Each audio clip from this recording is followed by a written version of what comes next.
1 2 1 2 1 2 1 2.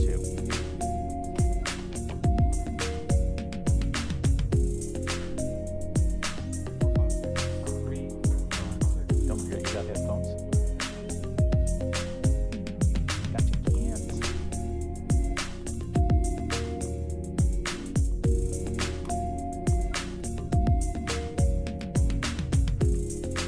Okay. You need to turn it on. 3 4 5. Okay. There we go.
And welcome back to Vancouver, BC for our latest round of the Pacific Coast Open here live on YouTube.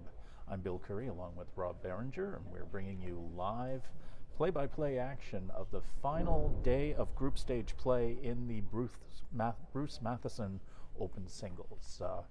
Our game today features two very competitive players, both from BC, Jillian Poon and Zoe Chan. And looking for some excitement here because this is Group E action, and it is a tight group right now. Jillian sitting with 3 points. Zoe Chan currently leading her group with 6. Pat Bird from Alberta, he also has 3, so he has a chance for contention because only one of those 3 will be going ahead to the quarterfinal. So expecting big things from these two ladies. 2 pink bowls, 2 sets of pink bowls today, so we will have some challenges to keep an eye on and keep you up to date here. Yes, we'll do our best to keep you up to speed on this. Jillian Poon is bowling with slightly darker pink bowls with the, in this case, with a bit more speckles. Zoe Chan with the lighter pink, bowling with the Henselite Tiger TXs, and Jillian Poon with the Taylor Vectors. Yeah, I like the vectors in this facility. Actually, I've used both. I like the nice, easy turn of the TX, but the vectors always have a nice little finish, a little bit of a button hook in there. So that's always good to getting into those tight heads. So we'll see how the ladies use these today. And both of these players have seen a lot of action over the first 2 days, both in the singles and the mixed pairs. In fact, Zoe Chan, of course, was part of our live stream yesterday with her partner Pat Bird in their convincing victory. And she was just so consistent yesterday. It was, I mean, she was probably firing about 70-75% of being in, the heads were never without one of her bowls in there.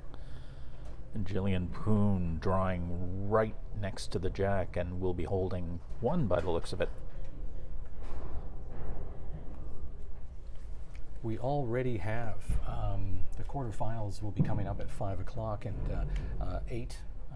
All the winners of all the 8 groups will be moving ahead into the quarterfinals. We already have 5 of those people qualifying. In Group A, it is Linda Ng. She is two-time champion here at PIBC. In Group B, it's George Sitt from Richmond. Alan Wass from Dunbar is the Group C leader. He'll be going on to the quarterfinals. In Group D, Jerome Kirby from Manitoba, Winnipeg, Manitoba. He won the Pacific, or I should say the indoor Canadian indoors here in PIBC back in 2022. And Jim Aiken, who won that same tournament back in 2019. He is going ahead in Group F. So we'll be looking at the scores for Group E, G, and H to see who will be filling up the last of those contentions. Jillian Poon knocking the jack backwards a bit and giving Zoe Chan a reason to visit the head before delivering her final bowl here in the first end.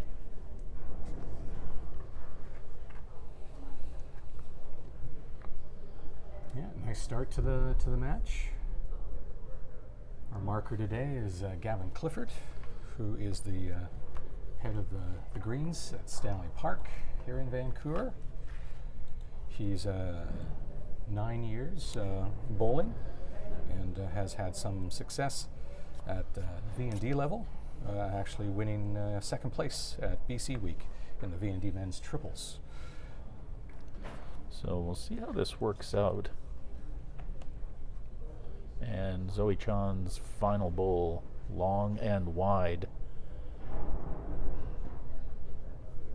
And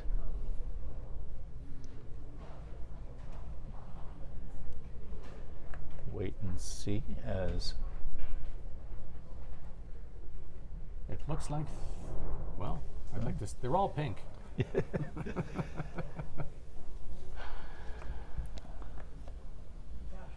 And Jillian Poon with her final bowl of the end to close it out.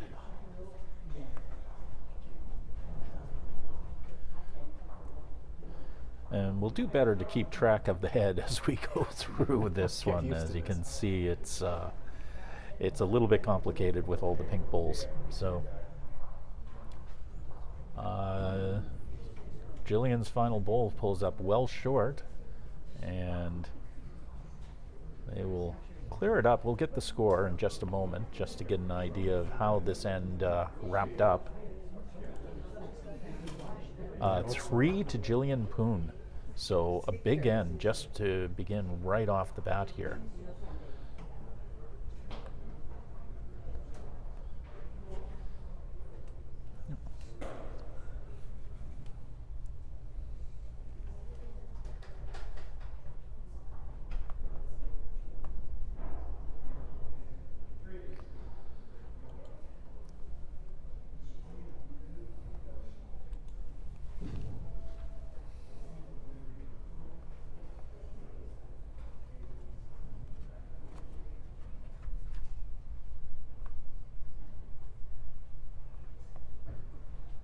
So just under 30 meters, this particular jack for end number 2.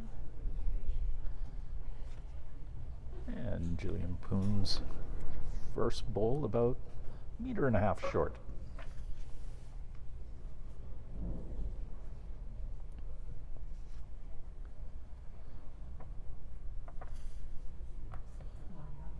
Both of these players needing a win here in this match in order to have a shot at advancing to the quarterfinals. Zoe Chan pulls up much closer to the jack. Very nice. Jack high. Beautiful. Good start.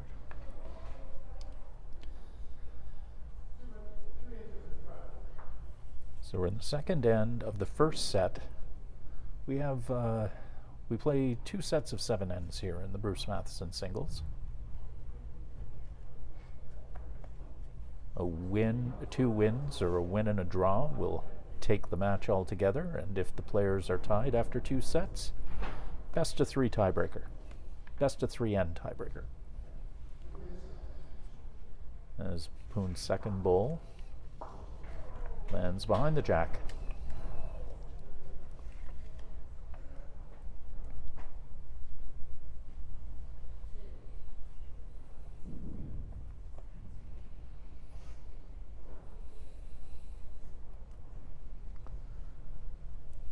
Zoe Chan looking to repeat and maybe follow up on that first bowl.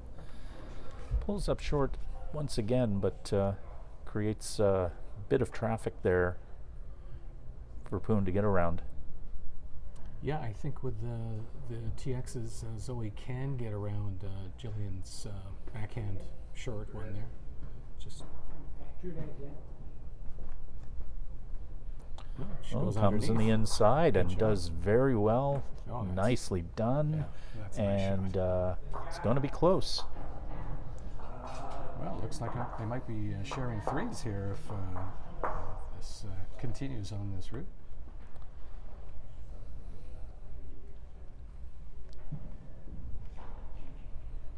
In this same group, Group E, Pat Bird is playing against Malcolm Taylor out of North Vancouver.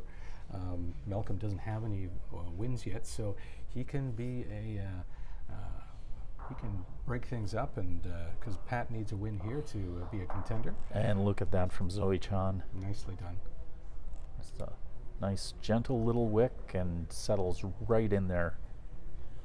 So holding one at least, and possibly the second as well. That's also a nice target. Yeah. Always the temptation to come in with a bit of power in these situations.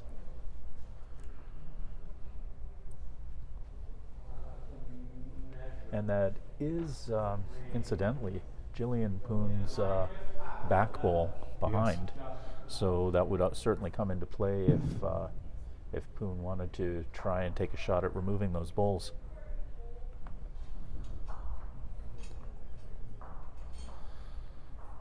So, Jillian Poon's final bowl at the second end.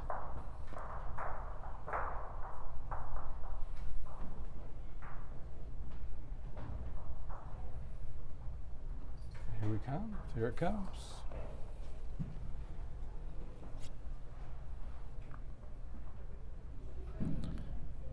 And gonna knock off something, but just settles there right in front. And now opportunity maybe for Zoe Chan, maybe holding two here. Those two just on, of course, the one right next to the jack and maybe the one next to that. Yeah, no, I think she just needs to come in and just do that nudge again and just push Zoe's a bit more off to the side. And Zoe Chan with an opportunity to holding two, maybe holding two, maybe more. Maybe an opportunity to tie up the game here.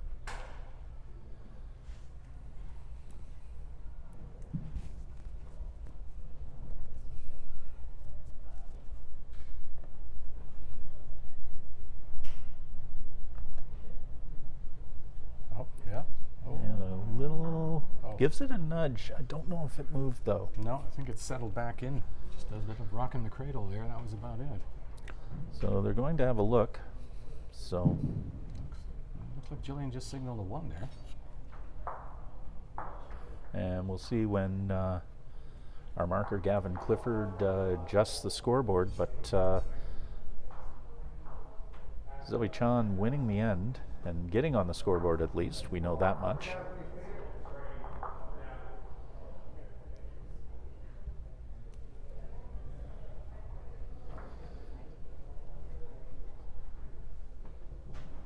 As Zoe Chan brings the mat back down. So she'll move the mat up a few meters here. Try and shorten the game, and yes, she did receive 1 point out of that, and players agreeing that it was not close enough for even a measure.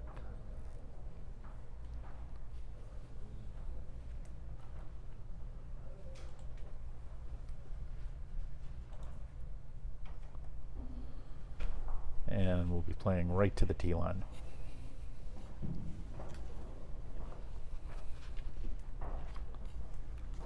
So 3-1 the score.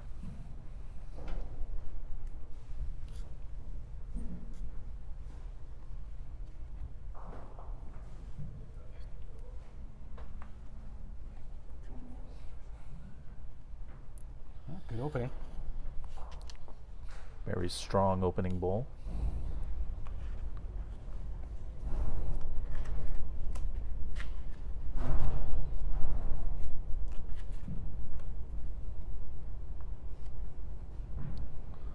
evaluate Jillian's first bowl, the third set, or third end. This one goes quite wide. In fact, they had to intervene in rink 2 in order to ensure that that bowl did not touch the bowl happening in the match next to us.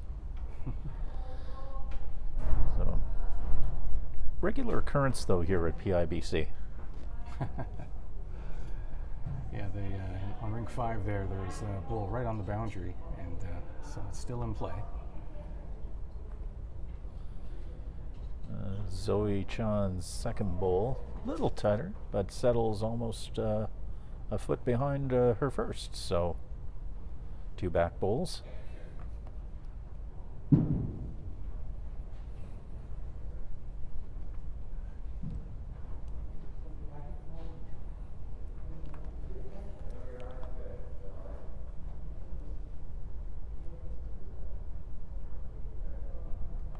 Yeah, the line was good, but just not enough oomph on that one.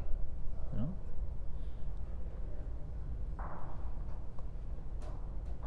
And Zoe Chan wasting no time. Only an hour and a half to get both ends here, so. Both sets. Both sets, I should say. Okay, putting protection in the back.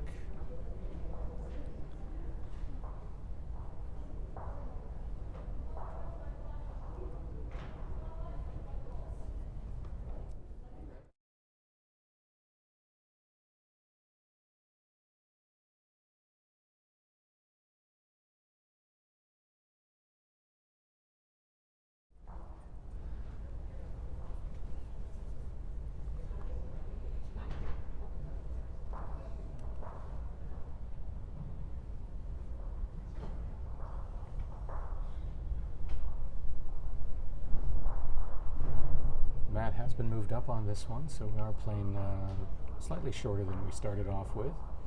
So she hit the blocker in the front. So right now it's still Zoe Chan's first back bowl that appears to be holding from our camera angle.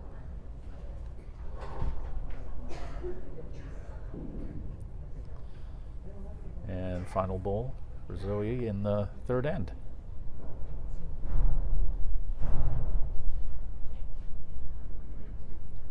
Like the line, got to get around it. Just not enough. And it does, but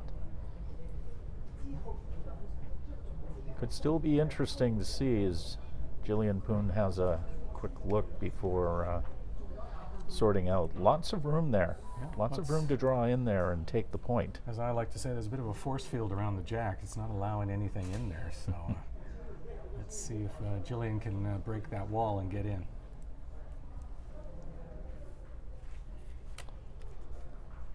As we await her to set up, another beautiful autumn day here in Vancouver, and just wanted to thank the Coast Salish peoples, the Musqueam, Squamish, and Tsleil-Waututh nations, and thanking them for their stewardship and acknowledging that they are the original caretakers of this land that we're holding our tournament today on.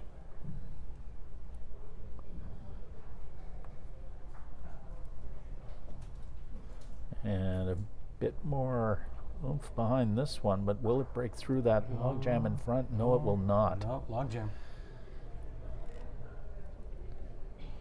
So it looks like Zoe probably holding shot. And the question is it more than one?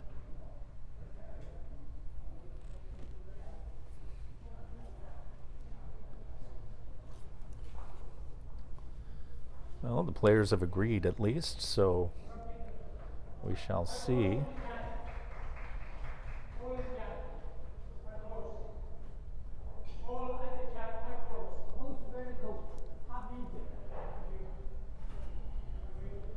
And Zoe Chan picked up 2 there to tie up the match. So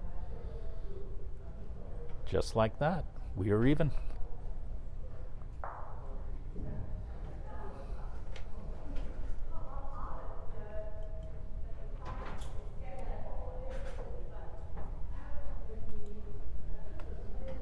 And Zoe's jack ends up in the ditch and will be return to center, and Jillian Poon will have a chance to move the mat to the distance she prefers.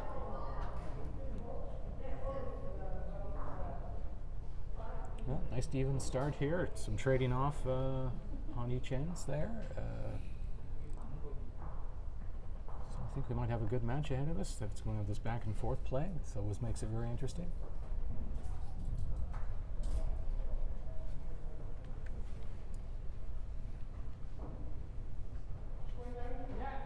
Battle of Alberta over on rink 5. Scott Packer and Jen McDonald. Jen has a chance here to possibly take Group G if she can get a victory over Scott. Scott is not in contention at this moment, but we'll keep an eye on that one as the game progresses.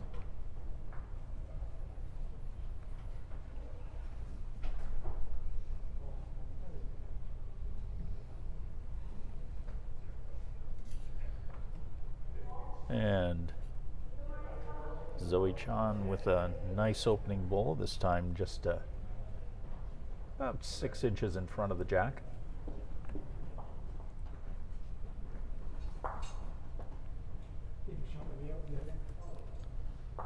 Another interesting for the scoreboard watchers is over on rink 3.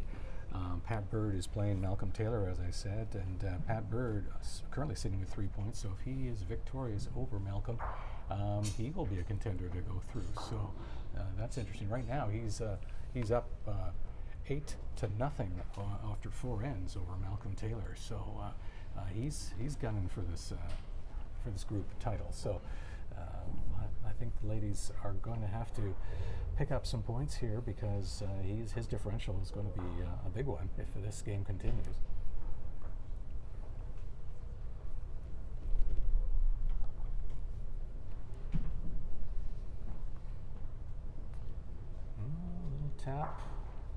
Little tap forward, and that did not help Zoe Chan as she knocks Jillian Poon's bowl up towards the jack. Difficult to say which one is holding at the moment. Both very close from our angle. Gavin take a look, but he didn't make any indications, so no question was asked of him. Oh, he's calling a measure. Yeah, so right now it's a measure to see who's holding. So this is going to be another tight end, I think.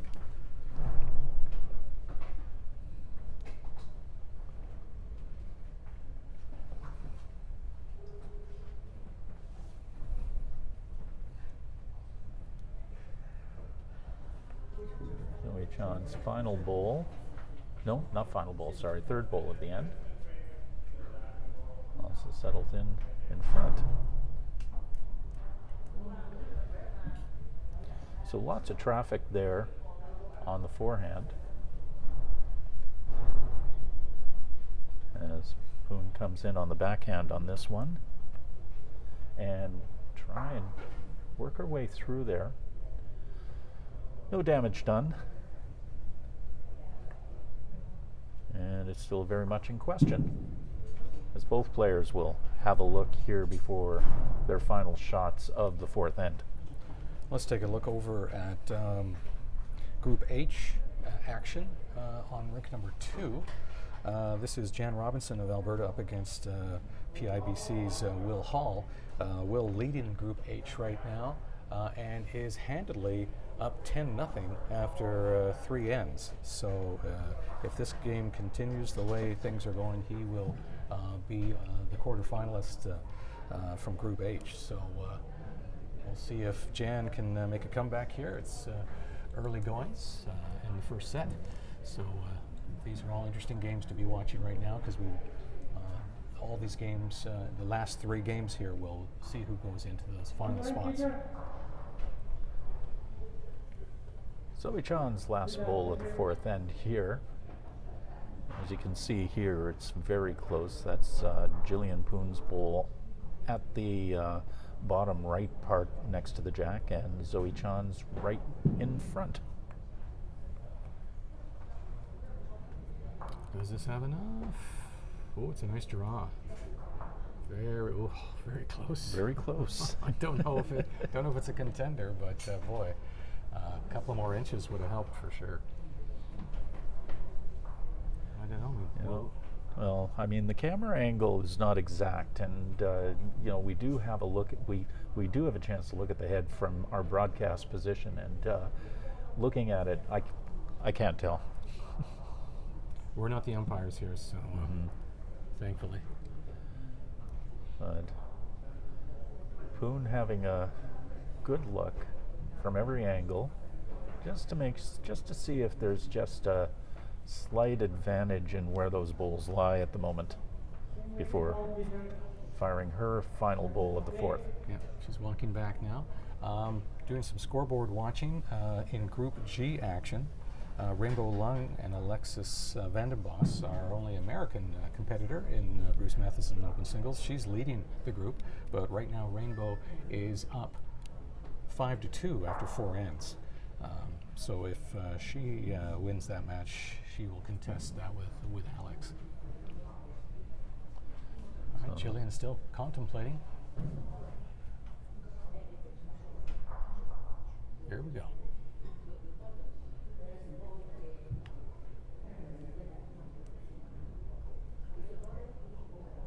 Well, her body language is not giving me hope there. She did a bit of a shake. I don't think she's happy with that. Ball is coming in, but it's going to be a bit long. Where's it? It's going to flop inside. So that was a fortuitous flop for sure. And yeah, it looks like it was enough to gain the advantage. Now the question is it more than one?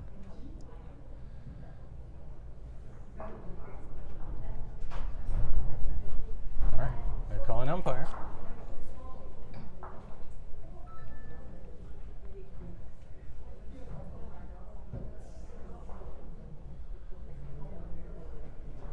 So Zoe Chan eliminated the bowl on the on the backhand side, but now they're going to have the measurements. That is, the umpire right now is wedging up Zoe Chan's front bowl right there,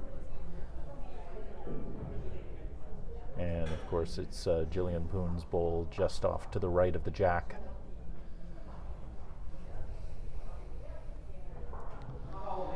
So umpires very professional the way they go about this. This isn't the hardest measurement they've ever done, but we've.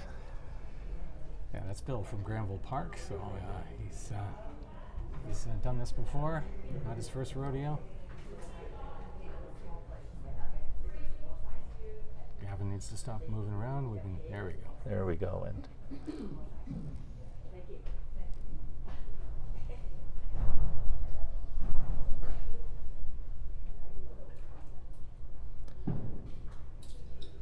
And I think that 2 to Jillian. I believe Jillian Poon won that measurement, and if so, she will take a 5-3 lead here after the fourth end. So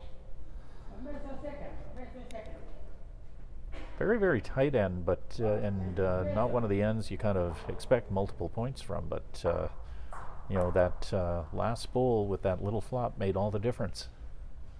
Yeah, well, that was she took her time. When she let it go when she was ready, she made the right decision and paid off. Good job. We had a father and daughter team from Alberta, the Wilkinsons, Lily and Jesse. They were playing in the mixed pairs yesterday, and Jillian often plays with her daughter Gwyneth. They actually won the John and Evelyn Bell Aussie Pairs Tournament at Stanley Park, which is a very popular event at the end of the season, and they won that 2 years ago. The Evelyn Bell Tournament at Stanley Park is unique in that it pairs up experienced bowlers with novice bowlers. Correct, yeah. No, it's, that was all sort of the part of what John and Evelyn Bell's sort of legacy was, and yeah, it's always a sellout every year, and it's always a good way to wrap up the outdoor season. Forgot to mention that it was Jillian and Gwyneth that beat me and left me in second place. But they played so well. Mm.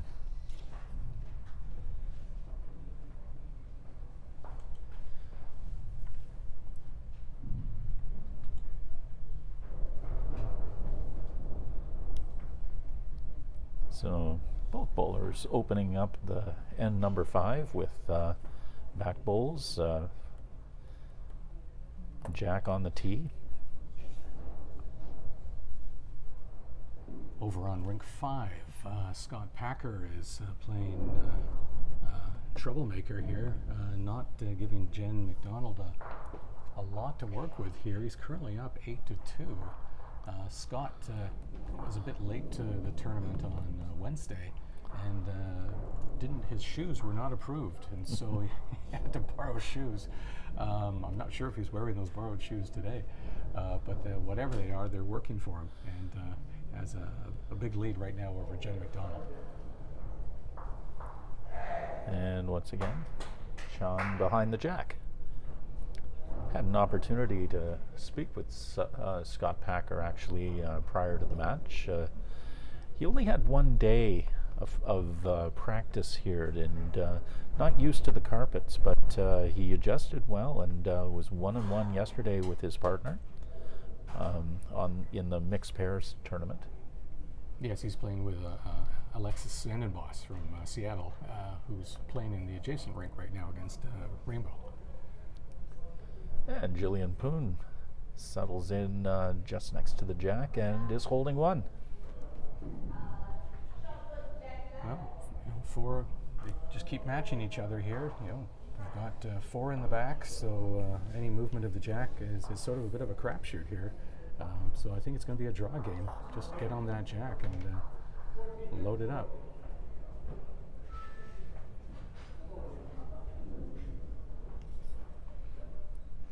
And Sean gonna follow her bowl down.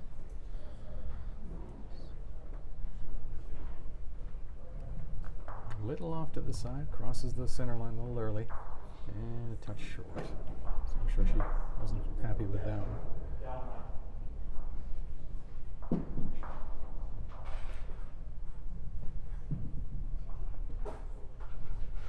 Well, Jillian doing a second look. We have to be wary of the time, of course. Only 90 minutes to complete the 2 sets of 7. A lot of visitation to the heads here. That'll eat up a bit of time. That being said, singles competition, we've mentioned this before, they don't tend to waste too much time. They tend to get on it, but you are right, they have spent quite a bit of time at the head so far early in this match. The bowlers are allotted a visit after their 3rd or their last bowl. So both players have been taking advantage of that. And, well... And that may be enough to be Jillian 2. Poon's second bowl.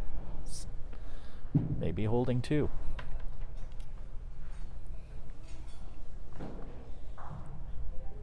I think we'll just deem this game pretty in pink because I'm trying to keep track of these who's who. I know it's very difficult on the broadcast for folks to differentiate between the bowls. Jillian Poon's bowls are a bit darker, have some speckles to them, but we're at the exact opposite end of where the rink, where the head is right now. So it's important to be able to follow the bowlers and their bowls as we go along. Okay, here comes Zoe's last bowl of the end.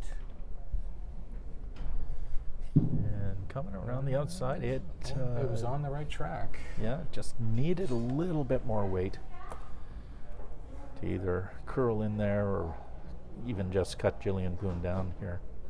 So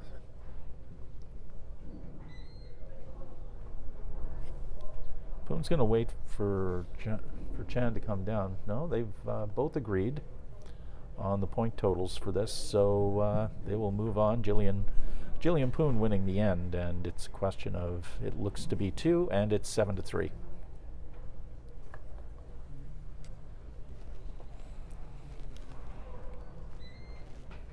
Well, that's 5 ends in the book, up by 4.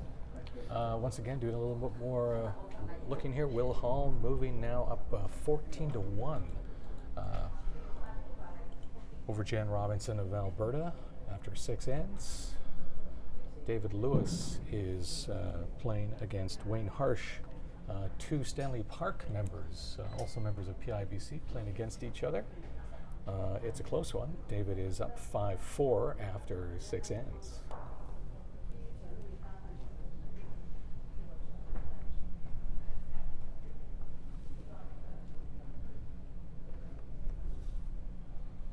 So, Putin opening up 4-point lead going into the final 2 ends of the first set here. Good start, though. Very good start. And that's a great place for that ball to be.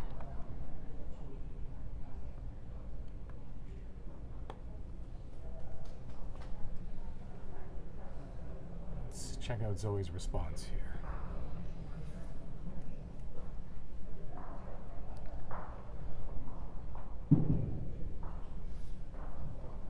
And pretty solid there, almost equal distance to the jack. In fact, Gavin Clifford has already indicated that it looks like a measure. And he's indicating about, what, 14, 15 inches in front.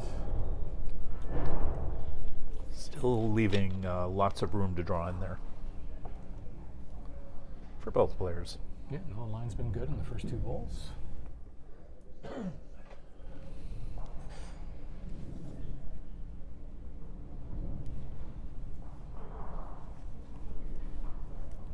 Over on rink 6, Rainbow Lund has now got a 9-2 lead over Alexis Vandenbos of Washington State.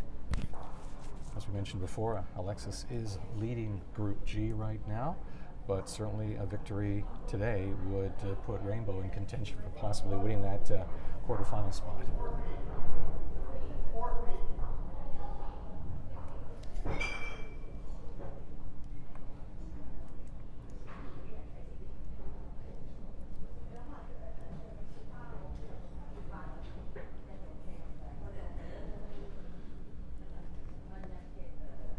Zoe's ball now en route.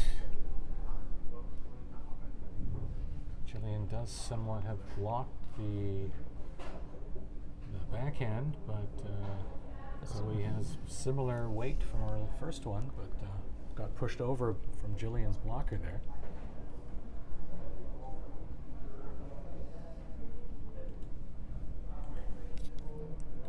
Once again, just a reminder, the players who are going through to the quarterfinals, which starts at 5 o'clock today, Linda Ng from BC, George C.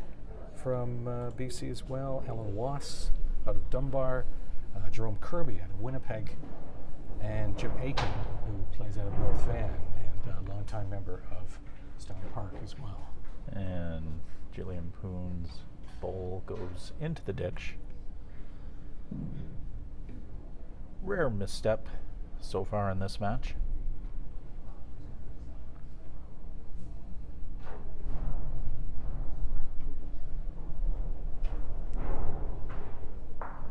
And John's bowl pushes. It pushes Jillian up, but it's not a contender, I don't think. Not at all. So not at the moment, but no harm still, done. both players having a look, and once again, don't see a lot of difference between the front and the back bowl. It's Jillian Poon in the back with Zoe Chan up front. 6th ends, so you kind of want to make your mark here. You know, we talk a bit about how important it is to win the match in order to have a chance to go through, but the opportunity to take the extra point by winning both sets could play a role in determining who goes through. I mean, you have your game points, obviously, and 3 for a victory and 1 for a tie, but then you have set points as well. So that's the next tiebreaker, and then it's your differentials. So you get the sets. If it's a tie, of course, they get half a set point each. But yeah, right now, because this group is so close, and with Pat Bird doing so well right now against Malcolm, they've got to sort of, someone has to distance each other if they want to get ahead here and have a chance at winning. And Poon's final bowl, a bit too far. At the moment is not in contention, so it's still the front bowl and the back bowl. Zoe Chan owning that bowl just in front of the jack, and Jillian Poon with the 1 just behind it. And Chan measuring it up before heading back to take her final shot of the end.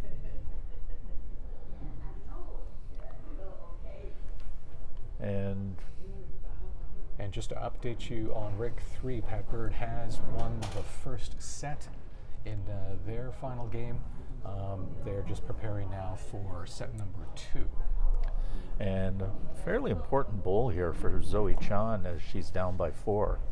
An opportunity, she has an opportunity maybe to grab 1 right now, but if she can do something to convincingly grab that second point, we've all to play for in the final end.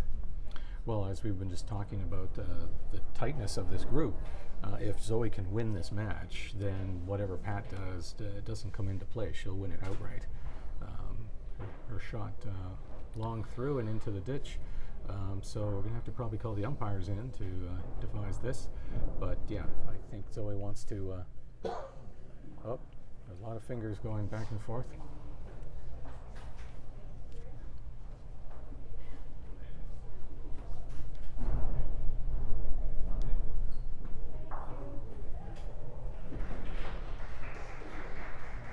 Oh, they'll measure it themselves. They're not going to call the umpire in. It's always good to see the players working things out on their own.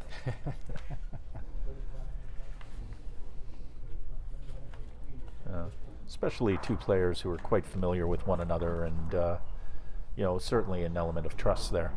True. We've been talking about PIBC and sort of its legacy and refurbishment this past summer, and PIBC putting out a lot of champions, and we don't want to forget about Alice Dunkoff, who president for many years, for a decade here at PIBC, and she was a mainstay at the Canadian Championships. From 1980 to 2010, she amassed 22 medals and 9 of those gold. So a lot of great bowlers have come out of this club, a lot of champions. So it was Jillian Poon who took the point there and now has a convincing 8-3 lead going into the final end. So it's now academic that she's won the set, as of course there's only 4 bowls, but once again, point differential so important here. So we're going to play the final end to see if Zoe Chan can cut into that deficit or if Poon can add to it.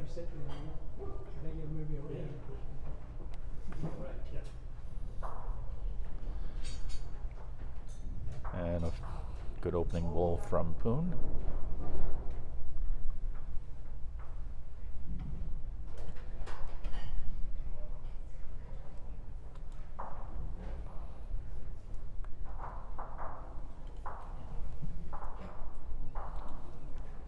We just take a quick look over at rink number 1. David Lewis has taken set 1 over Wayne Harsh.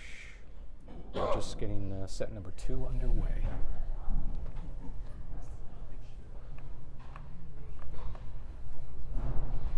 As well, over in rink 6, Rainbow Lung has taken set 1 over Alexis Vandenbos. Scott Packer took set 1 over Jen McDonald. And Will Hall handedly won set 1 over Jan Robinson. Our game here is the only one that hasn't completed set 1 yet. Everyone else is moving along. As Poon settles right next to the jack.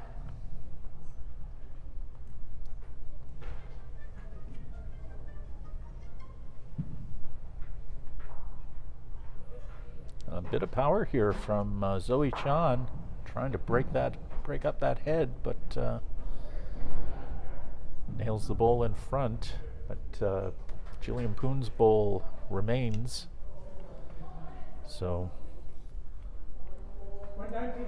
we talked about Jillian playing with her daughter in a number of pairs. Gwyneth, we mentioned her. She's on the Canada Youth Development Team. And it's sort of a 3-generational. Jillian's father and Gwyneth's grandfather, David, he is quite an accomplished bowler himself. and I played against him for the first time this year at the Elm Park Triples, and he was a force to be reckoned with. I was smarting by the end of that match. So he's a good bowler. This whole family is a fantastic. Loves bowls and does well at it.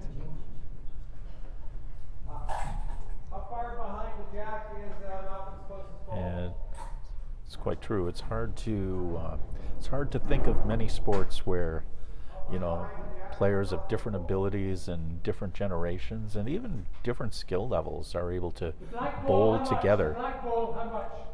Yeah, no, it is great. I mean, it wouldn't have been great to. I mean, Gordie Howe had the great joy of playing with two of his sons, and that's a rarity. I mean, this sport allows you to bring the whole family into the game and grow with the game and be a mentor to your family. So, yeah, this is a special sport for sure. Zoe Chan finishing up, not quite finishing up, but on her third bowl, knocks the jack back towards the ditch. So, like I said, I mean, even though the set has been determined and Jillian Poon's going to go into the second set up 1-0, it's important to build that form and momentum heading in. Oh, definitely. As you mentioned before, Bill, that you've got, when it's so close, the numbers going into the quarterfinals, who's going to win this group, you've got to get everything. One shot could be the difference. And will this shot be the difference here for Jillian Poon? No, I think it's in the ditch. Bit too much weight.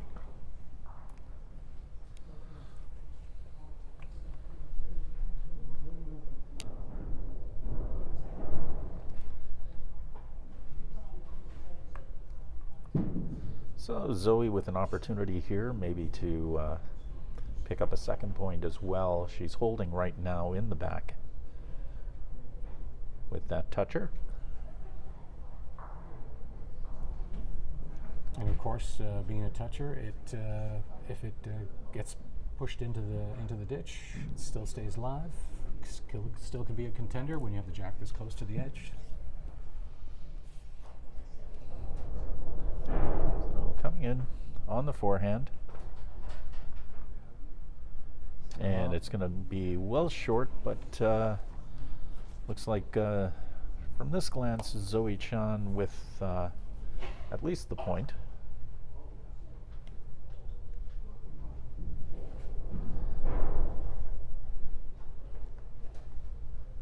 But regardless, it will be Jillian Poon who takes the first set of this match with either an 8-4 or 8-5 victory.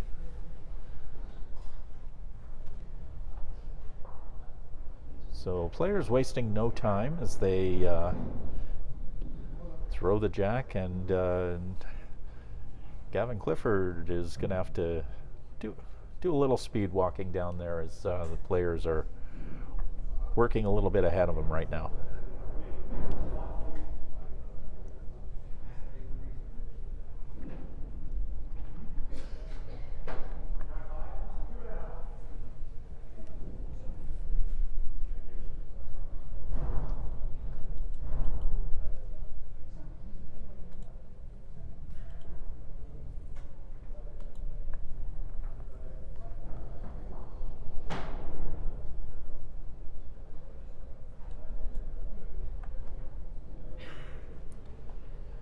And the opening bowl from Poon, little long. But a solid back ball. Never a bad thing having that shot behind.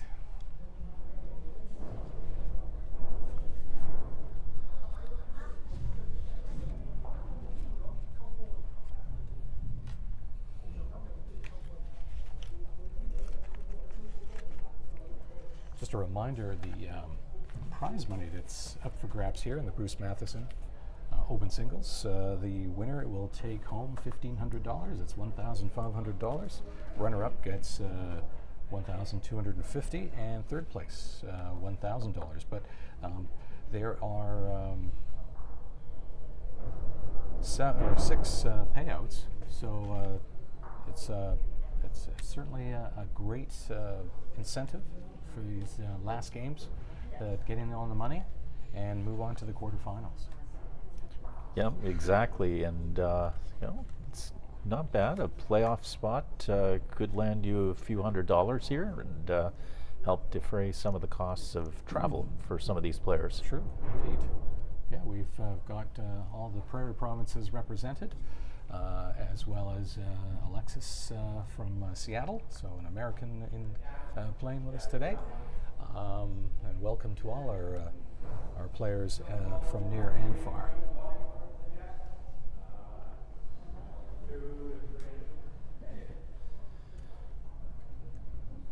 And Poon with her third bowl of the first end here in the second set. It's Zoe Chan's bowl that's holding there just in front, with the pink bowls. But Poon knocks, just wicks in just off her, touches the jack, and changes the complexion of the head. Just like that. And that's often you see in this format that when you have a strong first set, sometimes you just say, well, keep it going. And I can't tell you how many times that it just allows the opponent, they just come firing out of the gates. And sometimes it's a battle of two different ends, very distinctly different. But it looks like Jillian doesn't want that to happen. And her last shot certainly makes that very, very interesting. And at the moment, Jillian is actually holding two because she's got, beyond that toucher, the bowl just behind her bowl, about maybe 8 or 9 inches, is hers as well. And now she settles a third bowl right in there, right just in between her first two. No, that was Zoe, though. Oh, sorry, that was Zoe. Yes, sorry. So she's cutting that down. Yeah, she cut it down now, so it's just one. I know. So we're just seeing pink here. That's all we see. I saw the pink and looked up, and Jillian was already on the mat. So. Oh dear. Yeah.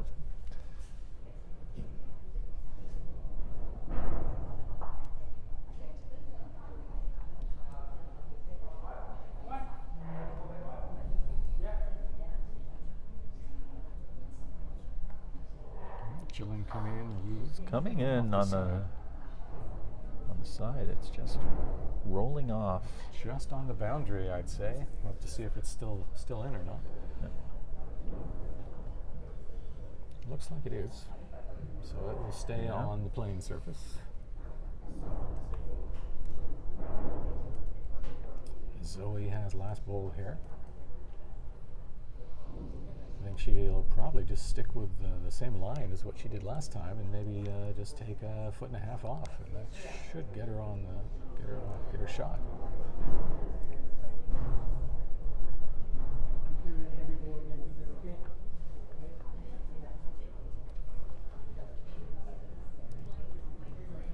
And her final bowl is coming in, and it's looking pretty good. It's gonna just gets the wrong side of Jillian Poon's lead bowl, and Poon is going to take the point in this end by the looks of it. I would agree.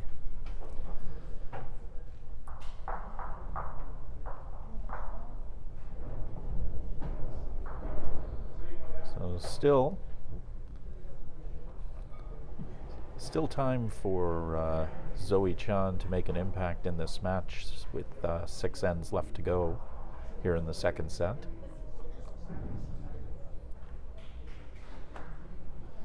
As Poon delivers quite a long jack. Right to the tee line.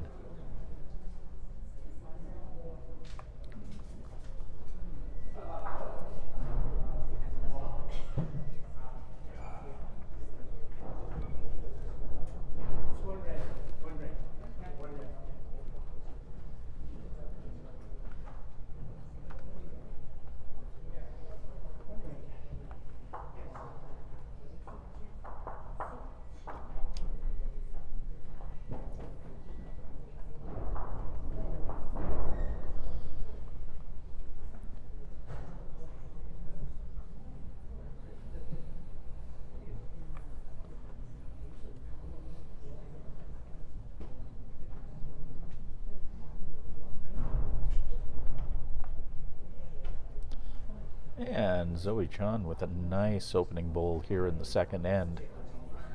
Just settles right next to the jack.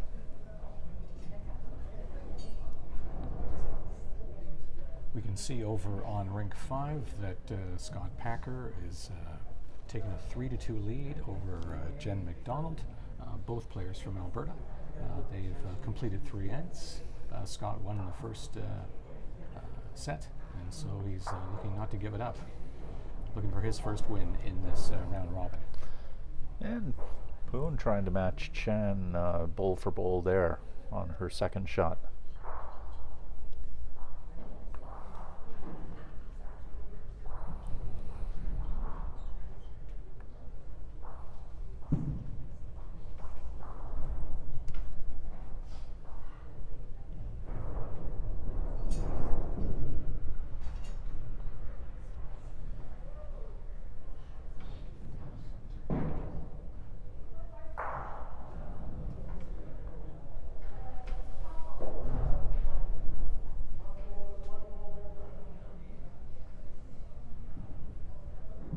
Julian asking some distance questions of Gavin Clifford, looking to know where the position bowl is, so she can make some adjustments here, get her next bowl in the head.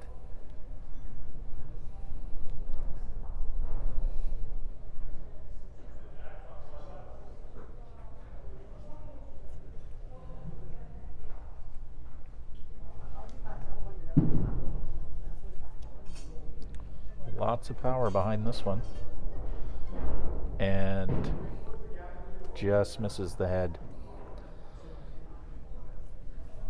So Poon had the right idea to try and break things up a little bit, but to no avail.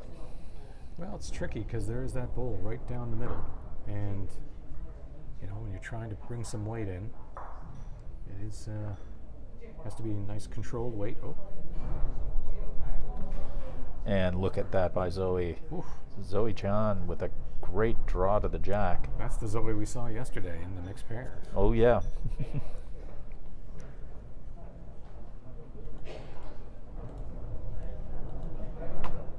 Jennifer McDonald had just came back to tie up the second set with Scott Packer. They're both from the Calgary Lawn Bowling Club, so I'm pretty sure they know each other's game pretty well. So this could be an interesting finish here in the second set for them. You're done? Okay. So Jillian Poon being put under a little bit of pressure here for pretty much the first time in this match by the looks of it. Yeah, this is probably Zoe's best head so far, so I think she just needs to keep the pressure up. She needs to turn things around. Wants to keep in the match here.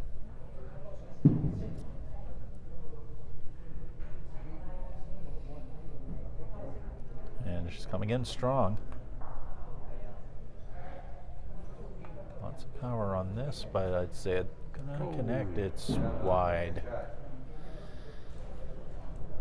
All right, so here's an opportunity for Zoe to take her last bowl and add that to the mix.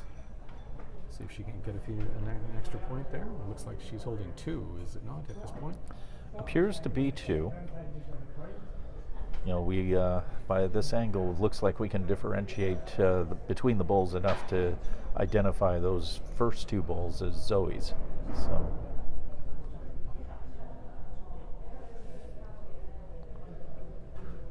And if that holds up, she will take her first lead in this match.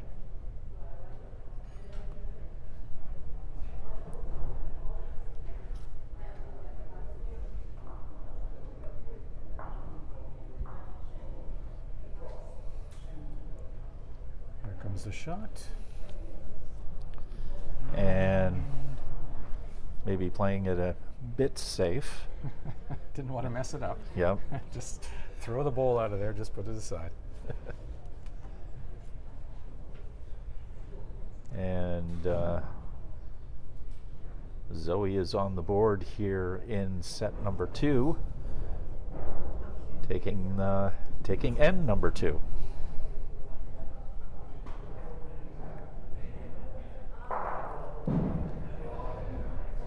suspect it was 2, but we're going to wait for official confirmation from the players themselves. Looks like Zoe's going to move the mat up.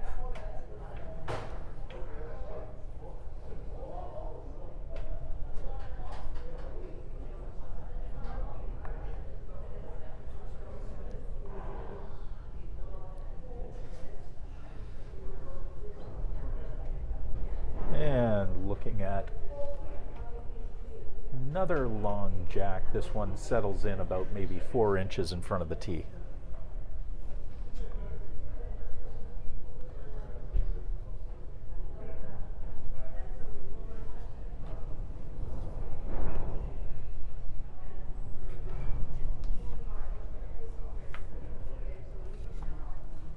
Keep in mind that Zoe has moved the mat up quite considerably, so we're probably looking at a moderate length, probably 25, 26 meters.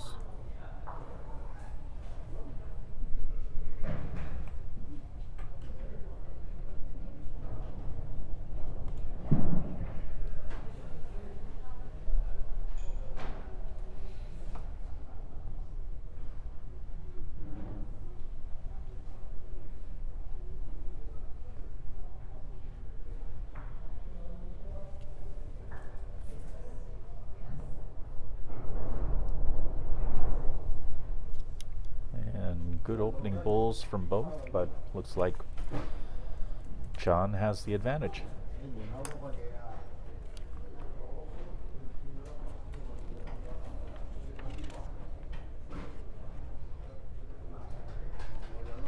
Zoe's second bowl. Long. Will it stay on the green? No, it will not. Over on rink number 3,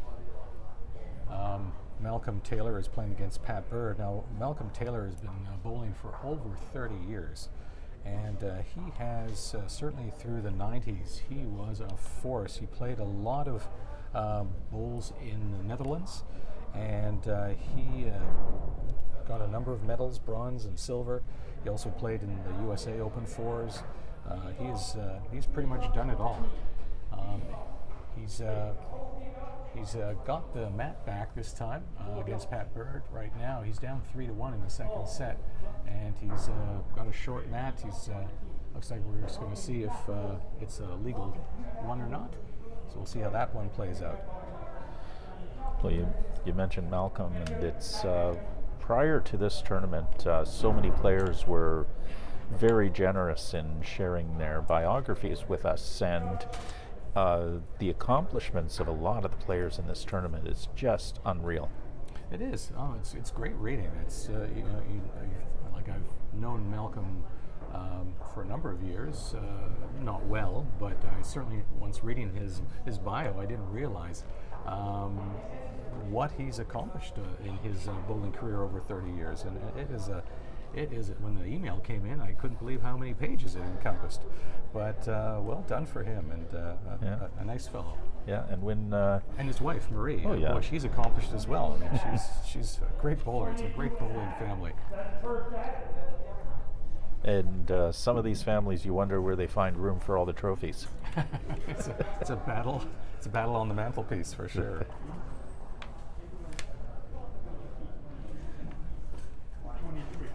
One last bowl here in this end, and at the moment it is Zoe Chan holding right behind the jack.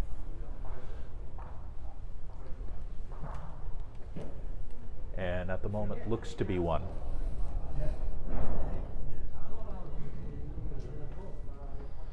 So Jillian Poon's final bowl of this end.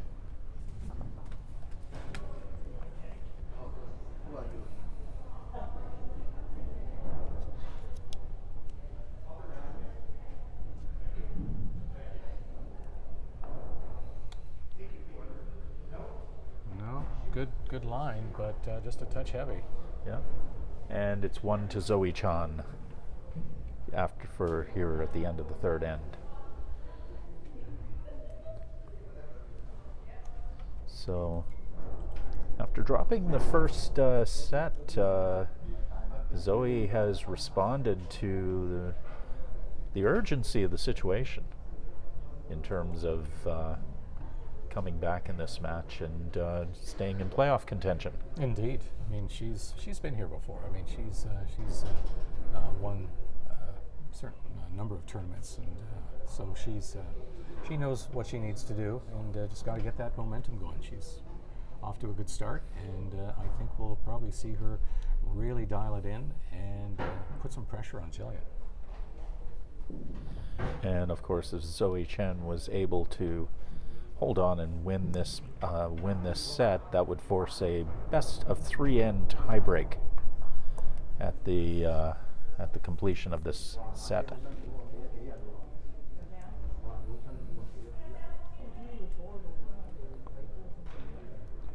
Only 8 of the 32 bowlers will advance to the knockout stage.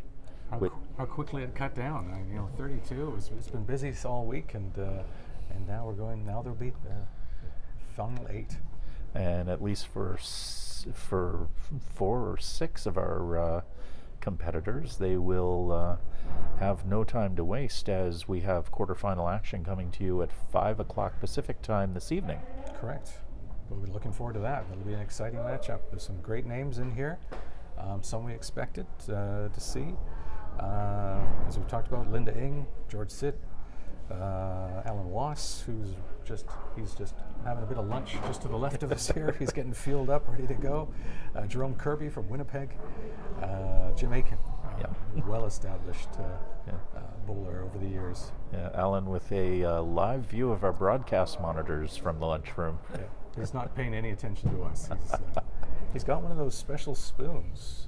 It's a fork at one end and a spoon on the other. So he's ready for anything. Jillian Poon right now holding in front of the jack as Zoe Chan's second bowl goes behind, delivers a back bowl.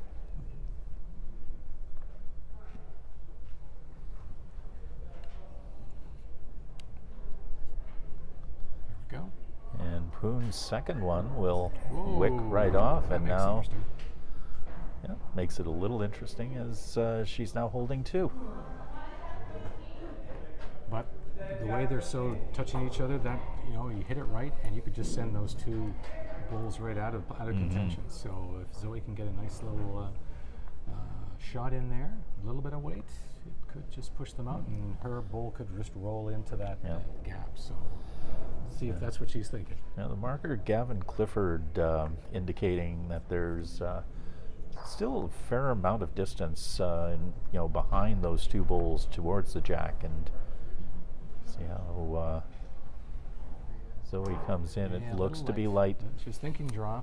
I guess I'm just showing my aggressive side. I've been pretty much calling weight through most of my sitting beside you, Bill. So I guess I'm just itching to get in there. And yeah, it's unfortunate. A lot of the drives so far in our broadcast have looked a lot like my drives. With a big clunk at the end. Yep. Speaking of that. That's smart. This is going to hang on there. There we go. Good. Hanging on to the edge. That makes it safe.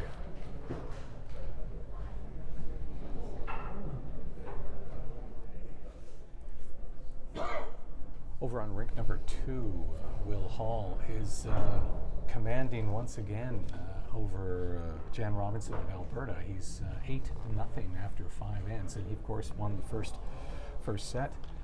So if Jan is unable to get a comeback going here, it'll be in the books, and Will Hall will be the winner of Group H, and he'll be getting a spot on the quarterfinal list.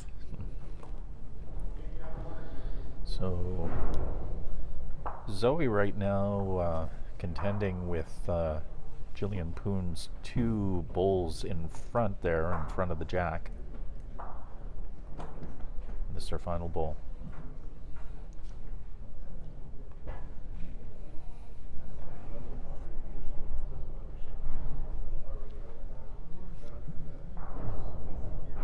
And it looks a bit long, and that opens up a huge opportunity here for Jillian Poon to not only tie the match, but also tie the set, but also perhaps take the lead. Mm-hmm. Tie this, yeah, definitely.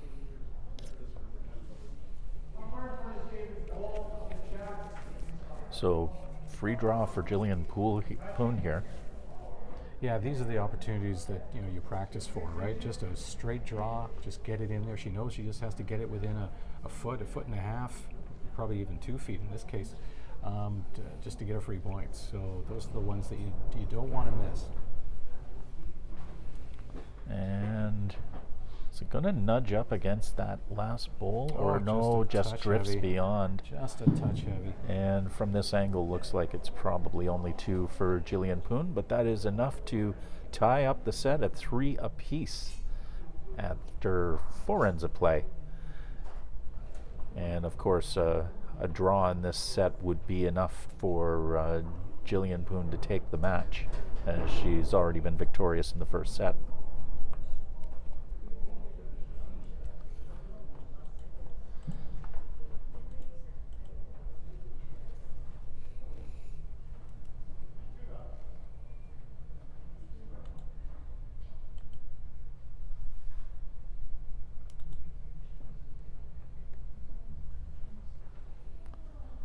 Over on rink 1, we see David Lewis has moved up on Wayne. He's now 7-3 after 5 ends.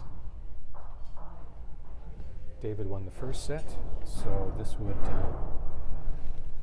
if continues this way, he would deny Wayne a chance at claiming be a contender against Will Hall. And once again, with Will so far ahead at this point, I think either David or Wayne won't have an opportunity to claim the Group H title. That looks to be Will's at this point, unless Jan Robinson can get some points on the board. She still hasn't got anything this year.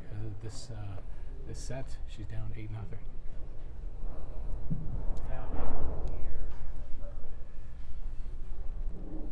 Zoe Chan's first bowl of the 5th end.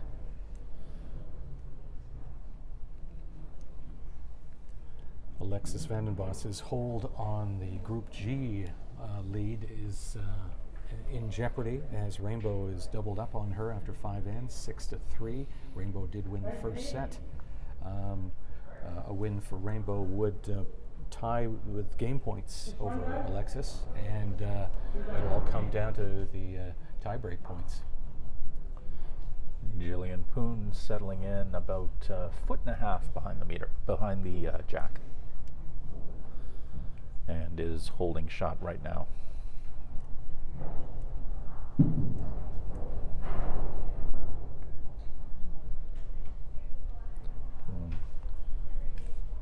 Not quite narrow enough on the forehand there.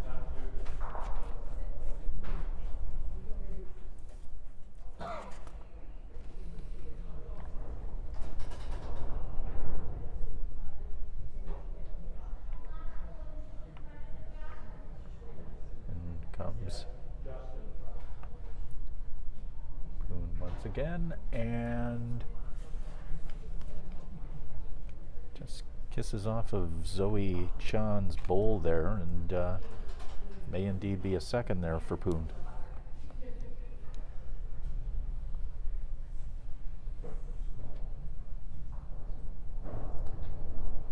Still quite an open head here. And that'll cut everything down, and distance is close. Angles are everything, and I think from this angle there may be a slight advantage for Zoe Chan, but still another bowl to be thrown, and also our angles aren't everything. It looks like Scott Packer has got his first victory of the tournament. He defeated Jennifer McDonald just moments ago on rink 5. That makes it more interesting for Rainbow and Alexis, as they are also in Group G. Jennifer will not get enough points to be in contention for quarterfinal place. Scott finishes with 1 win, as well as Jennifer, 1-1. So they will not be moving on, but it'll be between Rainbow and Alexis, who are currently embattled right now after 5 ends. They're currently in the 6th end, and if Rainbow continues this way, we will have to go to see what the final tie breaks are to see who's going to take Group G. Yeah. And good on Scott Packer, who adjusted to the conditions. He talked to me a bit about just the fact that he wanted the experience of playing in a big tournament like this, and certainly got off to a rough and sort of disorganized start for him, especially with only 1 day of practice and having issues with shoes, but put his act together pretty quickly, and against some very experienced bowlers, and has come out with a win today, and also a win yesterday in the mixed pairs. Yeah, and he still has more play in the mixed pairs coming up tomorrow. So exactly. He'll keep it going. So. Also on rank number 2, it is in the books. Will Hall has defeated Jan Robinson of Alberta. Will Hall of PIBC goes undefeated in his group play, so he will be going on to the quarterfinals representing Group H. Zoe Chan's final bowl of the 5th end, and is holding is a measurement actually at the moment, and looks to be coming right in, and will at least take the 1, and the question is, will it be 2? Jillian has indicated that definitely she thinks 1. We'll see if Zoe agrees, and whether we need a measure or not. Gaston, our umpire, right behind them, he's looking eager, waiting for the call. Yeah. Zoe shrugged her shoulders coming in, so it looks like they may want to have a look, and may even, then they're going to call for the umpire to come in and measure, and at this stage of the match, it's probably the best idea, because even though it looks one way, you want to be dead certain in these situations. Oh gosh, yes, and the umpires are here for that purpose, and they're under pressure here. They need some moments to be quiet and get some breath, take some breaths, and umpires live for these moments. Yeah, and the match has kept a pretty okay pace. It doesn't look like they're in any danger of not getting the 7 ends in here, but barring any sort of long delays. So they're measuring Zoe Chan's bowl, which is even with the jack, and then they've already measured Jillian Poon's bowl there, and they're going to have another look at that one, which is behind the jack. Well, Zoe needs to, keep that momentum going, and it is 1. 1 to Zoe. 1 to Zoe Chan, and so she takes the lead here after 5 ends, but this is, only 2 ends remaining in the set, and it's a lot of pressure on both these players now. Yeah, well, Zoe knows it's do or die now, and she needs to take this to a tiebreak, so she needs to win this set and not let Julian have a chance here at taking this lead back.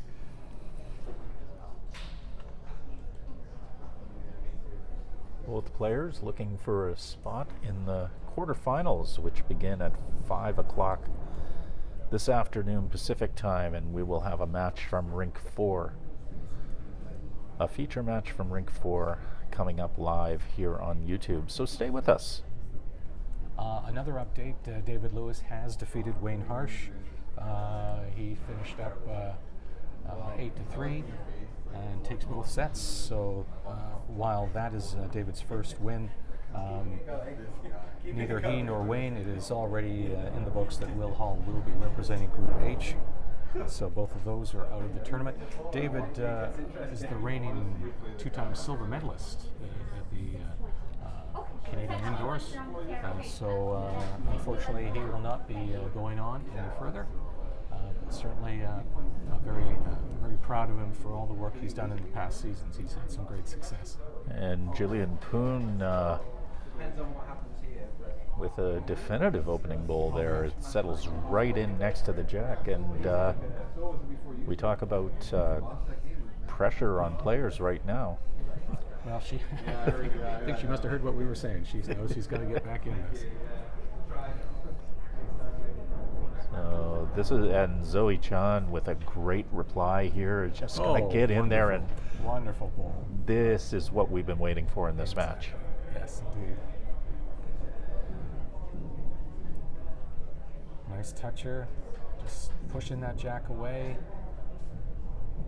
And yeah, I'm liking that. We'll see. Jillian's just let her extra one. Here comes her second ball. But it's a little off. Little short.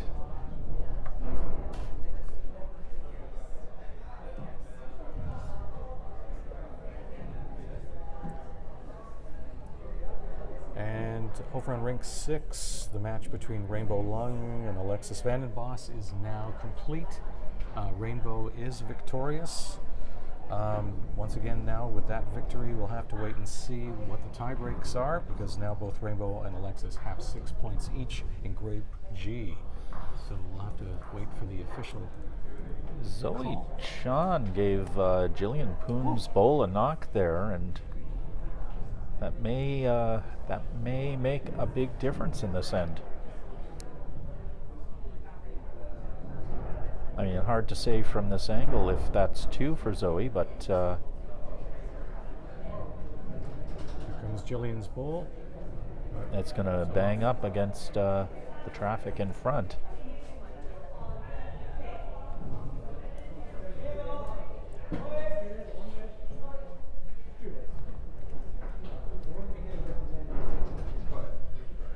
And can Poon add to the total here?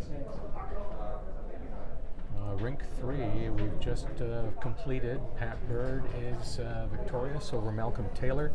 That makes this match right now very interesting, because now Pat has 6 points. That ties in with Zoe Chan in the standings. And if Jillian holds and wins this match, there'll be three players with 6 points each. So And then we'll have to go into the cryptic tiebreakers. that's right. Game points, of course, first, then set points, and then differential. And right now, looking at it, Zoe is closest to the jack there, and it's a question if her bowl, which is right up against her bowl next to the jack, is holding the second bowl, or if that's Jillian's bowl right off to the right-hand side, if that's it. But Zoe was fortunate to put a back bowl right behind there, which sort of limits the options right now for Jillian Poon. It is. It's a great defensive play, and Zoe just needs to keep winning this end and the last end, and we're off to a tiebreak. So that'll be exciting. It's Jillian Poon's final bowl of the 6th end.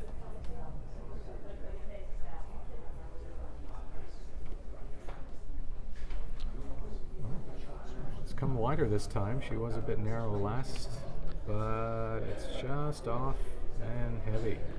So if it's a question of whether it's 1 or 2, if it is 2 here, that would be a huge deficit to try and overcome for Jillian Poon in the final end here. Well, I mean, 3's not. I mean, she did score 3 against Zoe early on in the first set. So here we go. Let's get the final number. Is it 6? It is 6. Yeah. So that's a huge end for Zoe Chan as she enters the final end of this set from a very strong position. And it'll take something quite special from Jillian Poon here to avoid the tiebreaker. They mark the ball right on the jack, right on the tee. Yeah, this seems to be a favorite length for Zoe, this 27 meter line. She certainly played that a lot yesterday in the mixed pairs and had great success with that, so I think she's hoping for to close this out. Looks to be a little short, just off the line. Yeah. I was going to mention, if you spend enough mornings and afternoons here at PIBC, you'll see lots of players practicing their long game, trying to go tee to ditch, And it's really remarkable some of the long game skills that are developed here. Well, I mean, that's true. In this game, you know, you can't, I mean, we all have our comfort zones, and but, you know, you've got to push yourself and play those tougher shots. You know, going from short to long, medium, and all that, you've got to be able to stretch yourself and not take a while to get it done, because your opponent will just run up a score by the time you finally figure it out. Or at least that's been my experience. Jillian Poon's opening bowl, or sorry, second bowl, I should say. It's nicely in front. No, that's Zoe's. Oh, Those two. sorry, counts. Jillian put Oh, hers in sorry, the yeah, that bench. was sorry. My bad. They're pink, I know. Yes, pink and pink. The game's all about adjustments. But this is indeed Jillian Poon's bowl. And it's off into the ditch, and that pretty much... No, it's holding. Oh, it's holding. It is holding, so there is a mathematical opportunity here to avoid the tiebreaker, but it's looking pretty good for Zoe at the moment. Zoe just has to just crowd that jack. Take the draw away. But it's a little short and a little off again, just like her first bowl.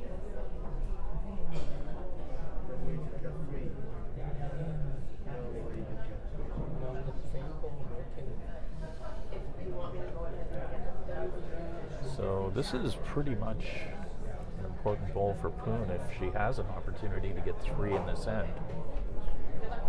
And that's going to go into the ditch, so that guarantees we will be playing a tiebreaker here. Indeed. All right, buckle up. So Chan will still roll her final bowl. And at the moment, it is only her bowls surrounding the jack, with Jillian Poon's at the back there. So There you go. That's a nice shot. So Nice very shot. nice, but Poon will still want to try and make a nice shot here to sort of get her form back, and also avoid giving up 4 points in the final end. Exactly.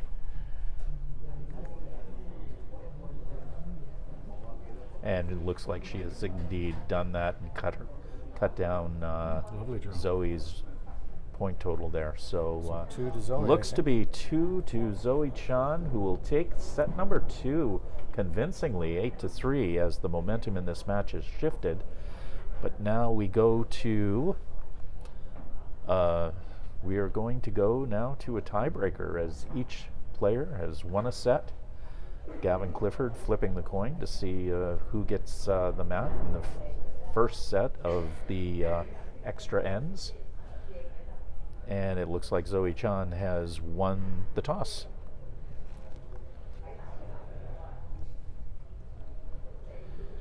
So our first tiebreaker in the broadcast, there's been quite a few tiebreakers throughout the tournament, but this is the first one that we've had on air.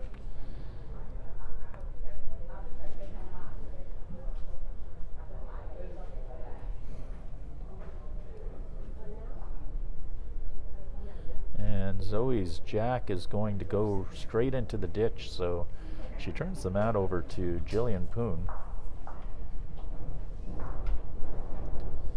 who will get the opportunity to set the terms of the first overtime set, or first overtime end, I should say.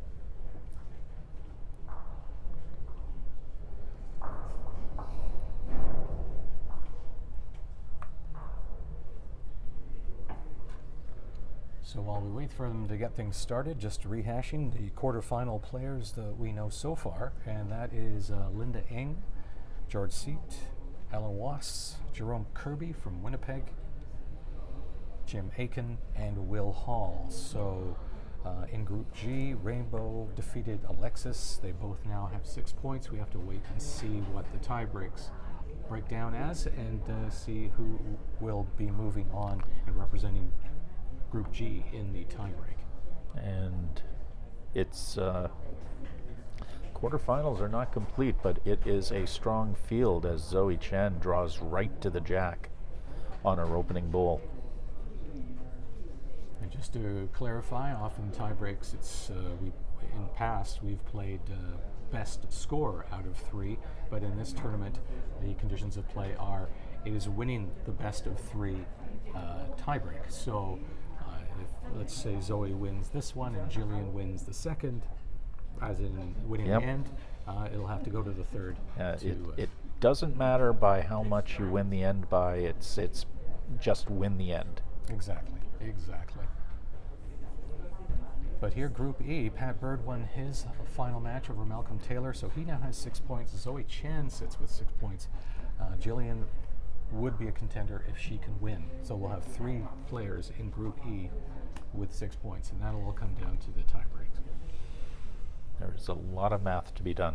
That's why I'm not there. And Chan with the back bowl. That's smart, covering it off. Just need to win. You've got the shot bowl, have something in the back. Jillian moves anything, you've got a counter.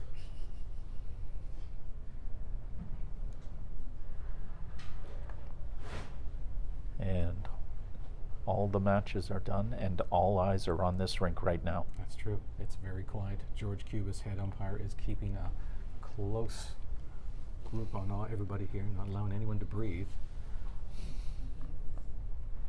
Jillian a bit off to the side. She needs to get in on the head there.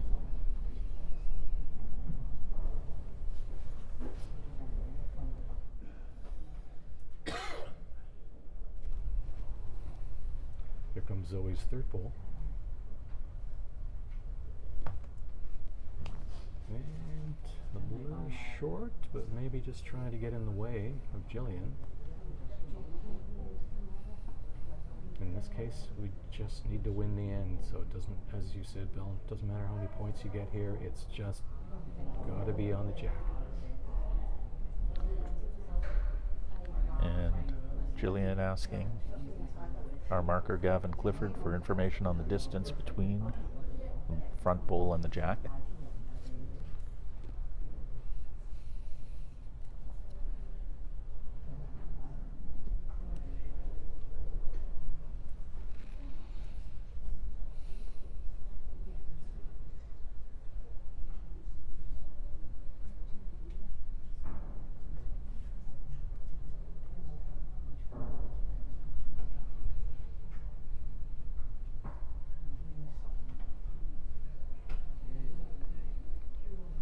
Jillian looking a little frustrated there. Last time she looked frustrated, she got it right. Oh, yeah, it is a bit heavy. A bit heavy and just off to, might have gotten might have tried to get a wick off that front bowl there on the right-hand side, but it just missed and ended up in the back. Zoe Chan with her final bowl at the end. Just want to protect her shot bowl right now. Just get something just in front. Yeah. And she'll do one better and just draw right to the jack. And that is immaculate. That crowd loves that. That was well done. That's a clutch shot.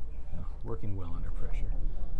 Same time, opens up, opens, as you say, it opens up a bit of a target here, though. Well, I've been saying that all day, but no one's been listening to me. So. Here she goes. Poon coming in with power. This time it wants to drive Zoe Chan off the jack. And she's going to make a connection. Oh, she misses it. Oh, unlucky. Unlucky. It looked like it was coming right in. And who knows what would have happened afterwards, but it's unfortunate. Well, it was a good chance that the way she might have clipped it is one pushed the 2 Zoe bowls off to the right. It was a great idea. But so Zoe takes tie break end number 1. So even though she got two points, it's just she gets 1 point for winning the end, and so we're heading off to the second end of our tiebreaker, and Zoe Chen has the opportunity here to end the match. And she's playing a similar weight to what she's been successful at so far this match. Looks like she's going to push it to the tee again. Oh, not quite. Just so Yeah. maybe about 27 meters again.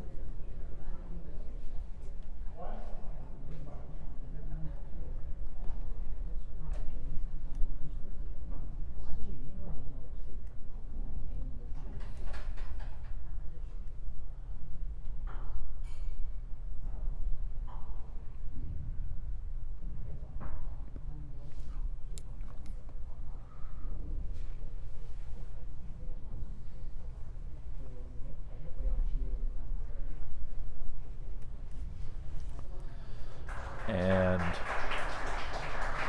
Lovely. Zoe putting the pressure on with clutch bowls here in the tiebreaker.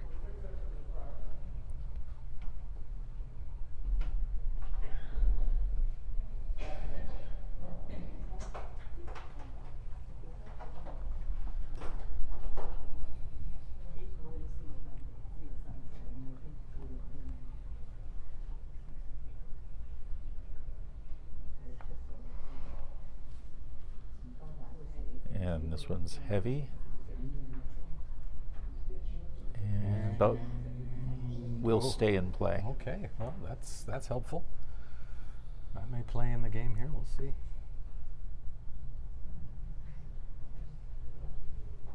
Zoe probably will mark it. We'll see. No, she's going to Coming just draw in in, put another nicely, one. but it's going to be a little bit short here. A little bit shorter than our That's first okay. ball, but That's still, okay. that's a That's- very good spot. That's a good spot for sure, yeah. Just protect the jack. Don't allow Jillian to have that opportunity to move the jack back to her ditch weight there one.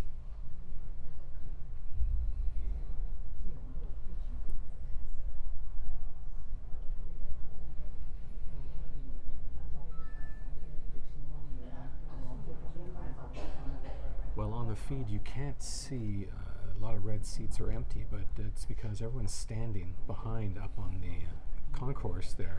Everyone's all standing there watching. It's another heavy one. Heavy again. But fortunately, you know, in these tiebreakers, your focus is entirely just on winning the end, so you only need one good bowl. Or, Jillian may be setting something up here. Just wants to move that jack back. If she, drives it onto Zoe's shot bowl, push that jack back and add wisely. Zoe is putting there on the tee, so if that jack does get knocked off into the side ditch, it will be respotted on the tee, and she'll be holding that spot. So the opportunities for Jillian now are becoming limited. And here it is, her third bowl. Looking to draw in here, and it's coming in, but a bit, just a tad long with the right line. Yeah. Well, I think, with that kind of weight, I think she was trying to think to push Zoe into the jack and pop it back to hers. So, Zoe Chan's final bowl of this second overtime set. Tie-breaking set. well, the crowd's Sorry, calling for tie-breaking Zoe's end. bowl. Yeah, there it is. And that Holding is free. a pretty formidable fort in front of that jack. Yeah. Well, And Jillian Poon's going to have a look before her final bowl.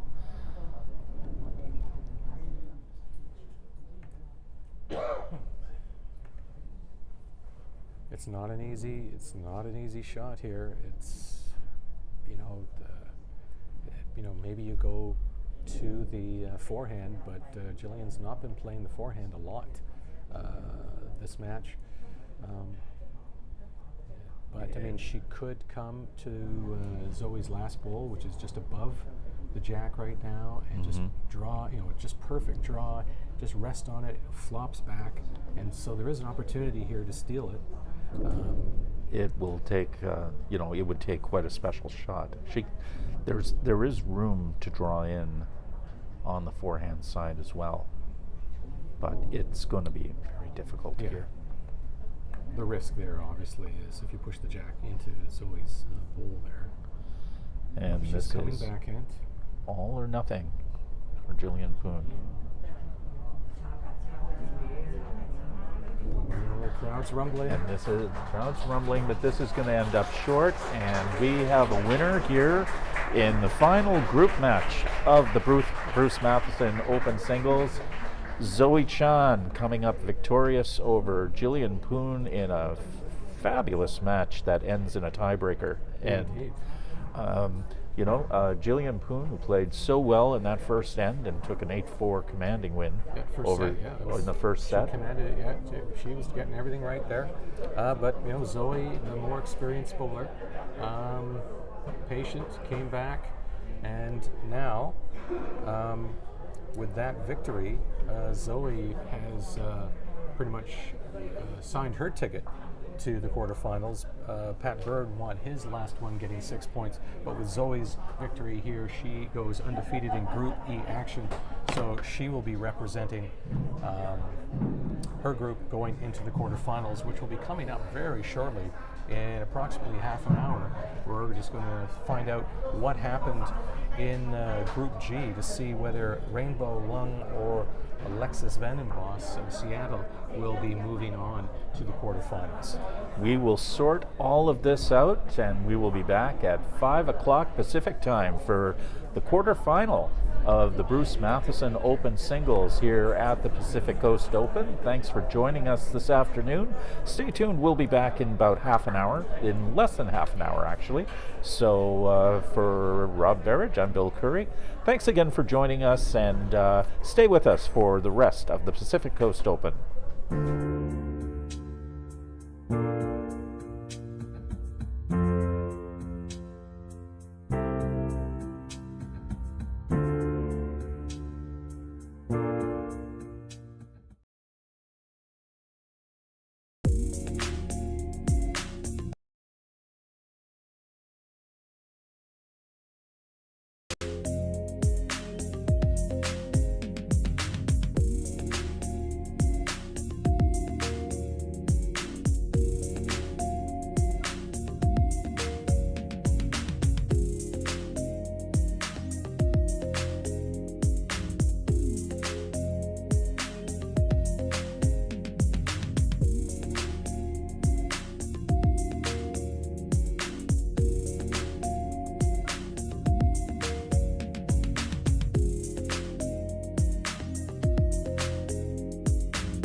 And welcome back to the Pacific Indoor Bowling Club here in Vancouver, BC, as the quarterfinals of the Bruce Matheson Open Singles is about to begin as the players complete their trial ends here. And we've got quite a matchup for you featured on Rink 4 this evening. Dunbar Bowling Club's Alan Wass from Vancouver up against Jerome Kirby from Winnipeg, Manitoba, who is featured in one of our opening matches on Wednesday. And I'm Bill Curry along with Rob Berridge, and it took quite a while. It took a while to sort out who was going to be in the quarterfinals and the matchups today, and we ended up with a pretty good one. Oh, definitely. I'm looking forward to this because this is a rematch of the Canadian National Indoor Championship of 2022. Jerome, of course, won that year. He went 9-1 in the round robin, and the only person that beat him was Alan Wass. So this is going to be a rematch of 2022, and we'll see how the years have treated these two gentlemen. Alan has done very well in the last couple of years. He's been a contender in a number of tournaments. Jerome showing that he hasn't missed a beat, having not, he doesn't, obviously being from Winnipeg, he doesn't play here regularly, but he is very comfortable and has seen his form just fantastic. So this is going to be a great match. Yeah, very impressive in his opening match here that we live streamed on Matchday 1. But one of the things, though, is that even the elite players in lawn bowls are not used to having commentators just a few feet behind them. And so he said he would move the mat forward just to stop hearing his name being called out. So. All right, we're just wrapping up the trial ends. Let's just quickly go through the 4 quarterfinal matches that are happening in just moments. On rink number 1, Rainbow Lung won Group G, and she will be taking on Will Hall. On rink 6, it's Zoe Chan, who of course we just featured against Jillian Poon. She will be taking on Jim Aiken from North Vancouver, who won this tournament back in 2019. Well, not this tournament, but the Canadian Indoors back in 2019. Of course, here on 4, we have Alan and Jerome. And on rink 3, it is George Sitt and Linda Ng. Linda Ng, of course, is the reigning 2-time Canadian Indoor Single gold medalist, and last year she went to the World Bowl Indoor Championships and got bronze in both the singles and mixed pairs. There's the bell. There goes the bell, and we are underway. Alan Wass has won the mat and will throw the first jack.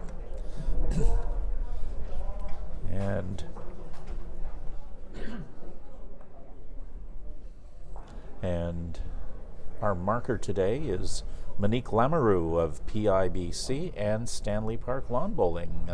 Second match that she's done in our live streams this week. And she does a great job too.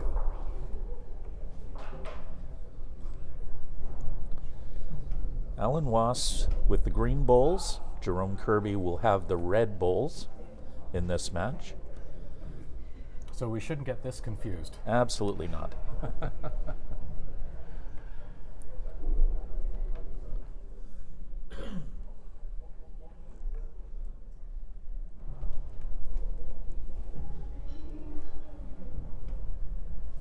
And Jerome Kirby from Winnipeg, Manitoba, with his first bowl. Jerome has been bowling for 13 years, and he has claimed the both indoor and outdoor championships. 2017, he won the Canadian Outdoor Singles, and as I mentioned previously, he won the Canadian Indoor Singles in 2022 against West Vancouver's Tim Mason.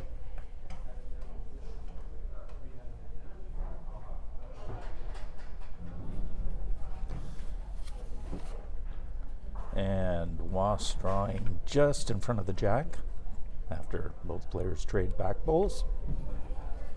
Alan Wass been bowling for 9 years. Started in 2016. He's been with Dunbar his entire bowling career. Lives on that side of town. He's had 2022 won the provincial bronze in men's indoor singles, Jerome winning that one. In 2024, he won provincial gold at the men's indoor singles and took a provincial bronze in that same year in the mixed pairs, which of course is this year, 2024. It's not over yet.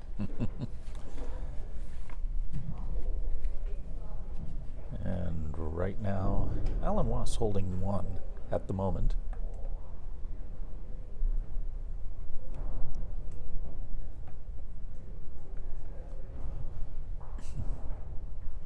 There's another nice draw. Very nice draw.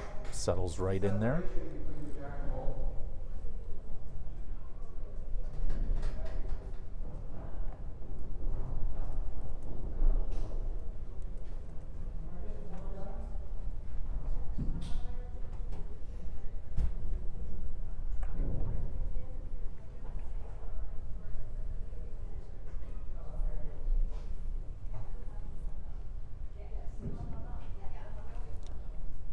Kirby trying to come in and cut him down a little. Maybe. Still might be two, I'm thinking. Yeah.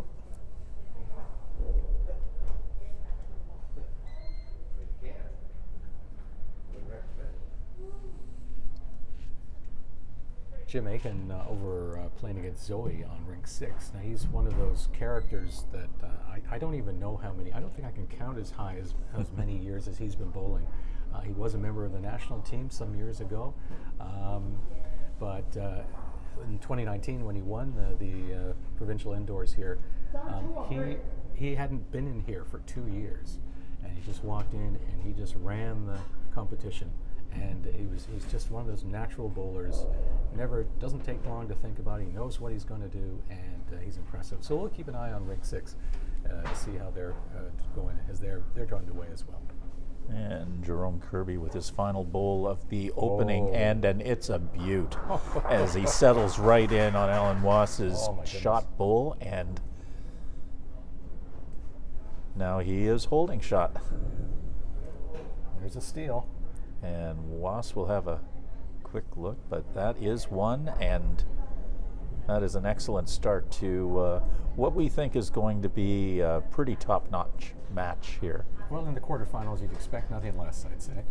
But yeah, I mean, that's the beauty of the game, right? You know, it's not over till that last bowl rolls into the head, and Jerome took that away, and after some nice bowls from Alan.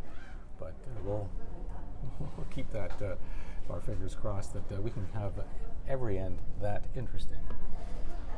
So Kirby with the 1-0 lead here as we start the second end of the first set. Scheduled for 2 sets of 7 ends.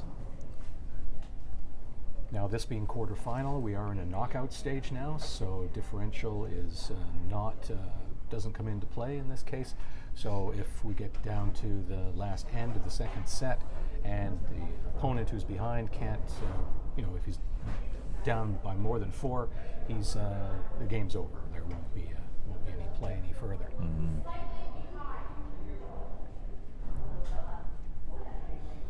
So Kirby with a very strong opening bowl here. I think he's sending out a message. Alan Wass, an excellent draw bowler in his own right, and can be seen practicing often here at PIBC. Yes, he finds the conditions very cold. You'll see that he's always blowing on his hands before a delivery, and that I always just thought it was just a nervous thing, but he says no. He got to keep his fingers nimble there, and feels the cold in here at times, and it can be when we put the air conditioning on, of course, to keep the air circulating, and there's a chill in the air at PIBC, but a lot of exciting action coming to you right now on the live stream. And interesting to see only two. This is the third bowl thrown this end, but Jerome Kirby asking lots of questions and wanting to know all of the information of those bowls that have been delivered so far. Well, I think that's wise because, as I said, he's not here regularly. He's only here maybe once a year, and I've marked for him before. And yes, he likes that information. He responds to that information. He has one of those minds that you tell him that it's a foot in front, or his last ball was a foot in front. He'll add those, somehow puts those 8-9 inches on that to get it tighter to the jack. He's a real methodical, and Alan too. He does a lot of planning and thinking, and doesn't just throw the ball without thinking what his intentions are. They know these guys are great. And Kirby will follow his bowl down.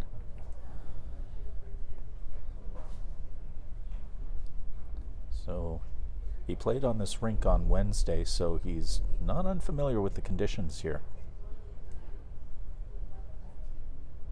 As his third bowl settles in front of the jack. Probably 3 feet, it looks like.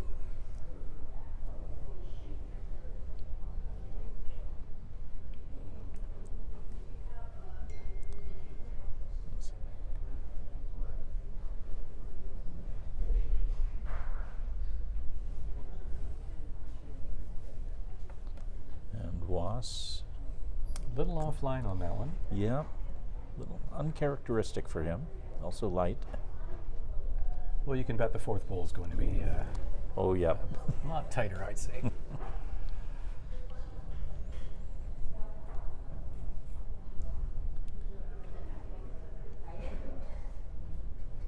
And Jerome Kirby's final bowl of the second end of the first set.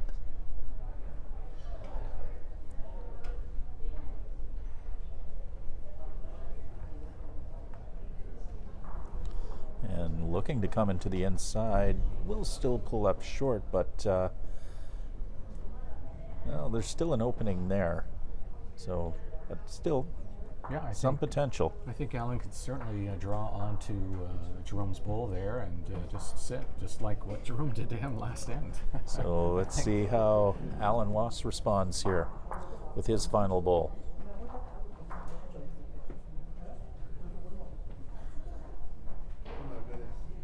And it's rolling right in there. He might have a shot at it. And look at that. Look at that. Absolutely top-notch stuff from Alan Was. Talk about tit for tat, I tell you. This is just changing the colors around from one end to the other. And they're going to have a quick look, but that looks to be one to Alan Was. And right off the top, this match is tied after 2 ends. Excellent, excellent draw by Alan Was. I think I called that, though. Yes, you did. I will give you. I will give you that credit. Thank you.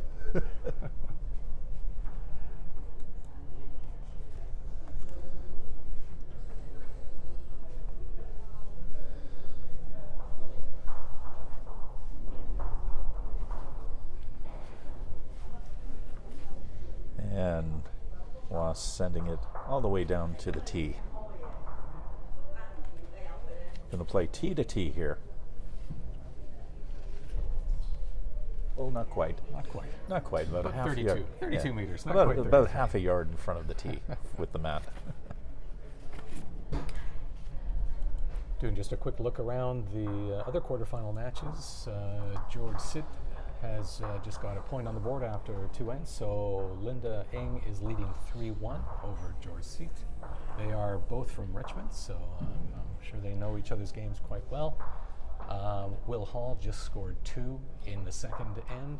He is leading Rainbow Lung 2-1.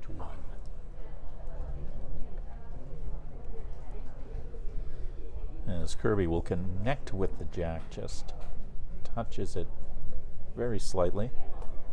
That's enough to put the chalk on the bowl.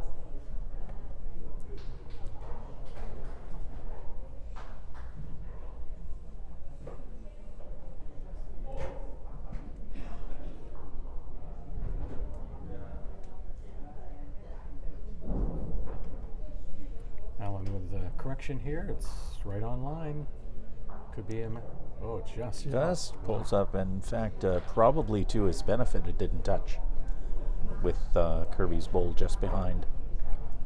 Good spot. Good spot.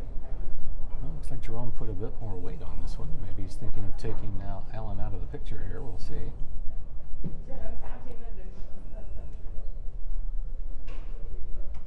Yeah, it's good. And that is Close. Ooh. I think he had evil intentions there.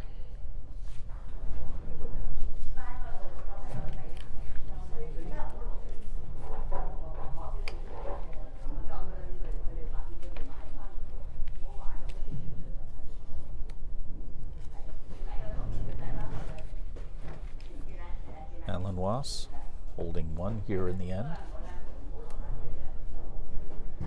In this quarterfinal action. And once again, now he's going to take the jack back, and I think he wanted to push it to his side one, but didn't hit it hard enough. So, yep, and Jerome Kirby is holding, according to the marker, Monique Lamoureux.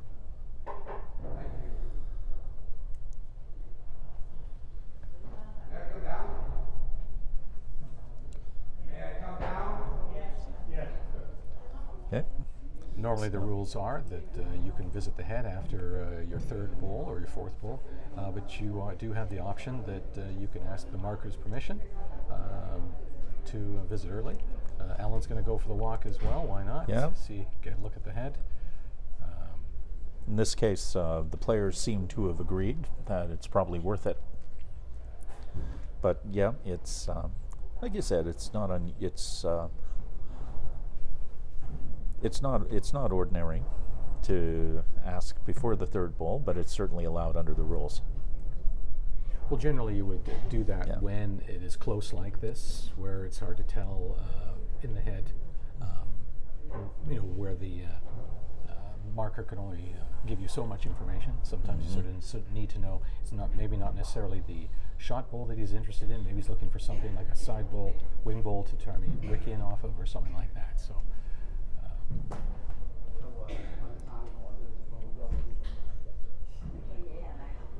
He's coming on the backhand.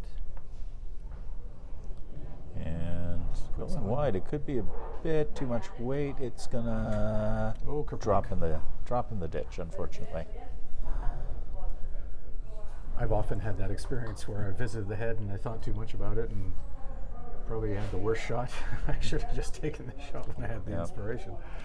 And it's kind of interesting right now because there's no match at the moment on the neighboring rink 5, which gives, you just saw it there with Jerome Kirby, but also Alan Wass has this option as well to wander off into that rink and maybe get an angle that you might not have been able to see if you wandered over to the head. True, but that is, I'm sure the umpires will remind them that just because it's vacant doesn't mean they can go a walkabout. So I have been advised by umpires that is a rule, that if they make a habit of it, there could be a warning given. Alan Wass's final bowl of the third end is going to pull up short, and that opens an opportunity for Jerome Kirby to grab 2 points here. He follows his bowl down.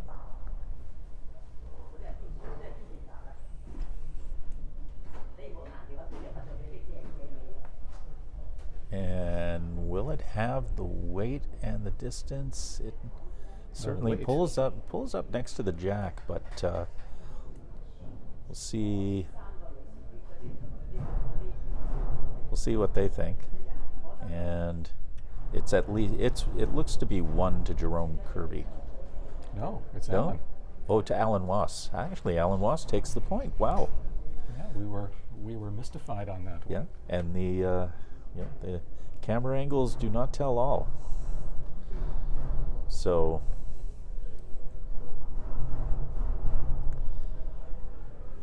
Alan Wass takes the third end here and nurses a slender 2-1 lead, but then again, once again, you're only interested in winning the set here. Doesn't matter by how much. Goal, point differential does not matter, but winning your sets means everything here. It's a race to the finish line, nothing more. Well, after 3 ends, Rainbow Lung on rink 1 has had a big end. She's gone up 5-2 against Will Hall. Must be getting serious. Will has taken his hat off. You don't see that very often. I have never seen Will without his hat.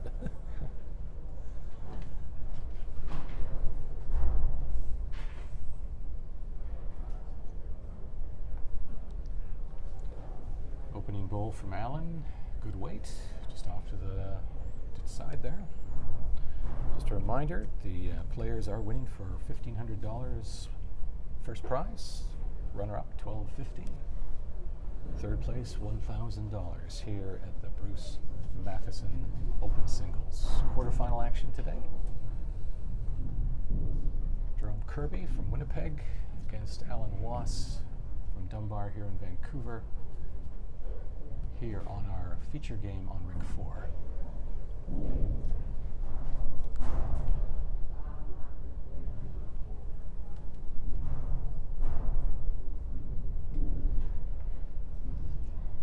And Alan will join, well, just settles on just past the jack there.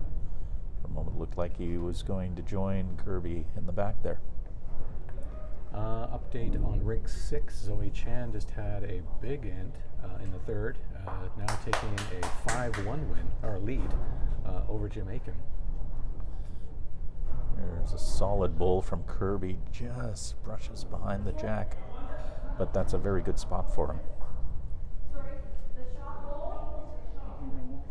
And Monique Lamoureux, our marker, indicates that it is a measure. So not clear who's holding shot at the moment. Halfway through the end here.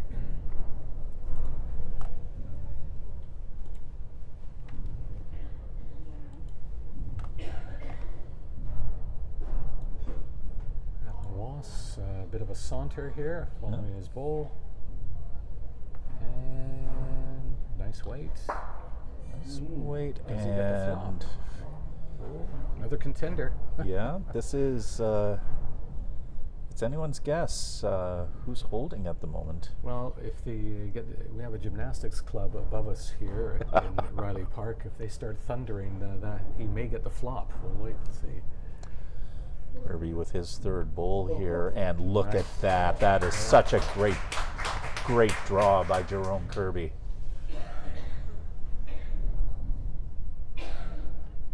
And a little wry smile from Alan Wass after Kirby finds his way in there. He's acknowledging a good bowl. Yeah, that is a great bowl. Yeah.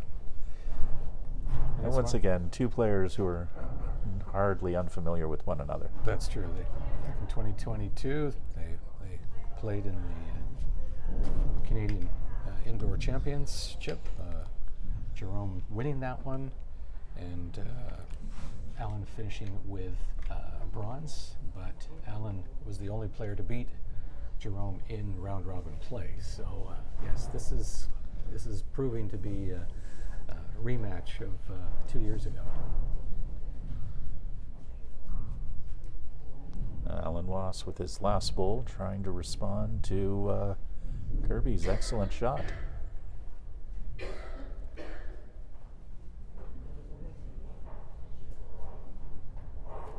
Comes into your picture now. Oh, sadly off mark there. It's off the mark, so Kirby once again with an opportunity to not only take the end, but maybe add to his total here.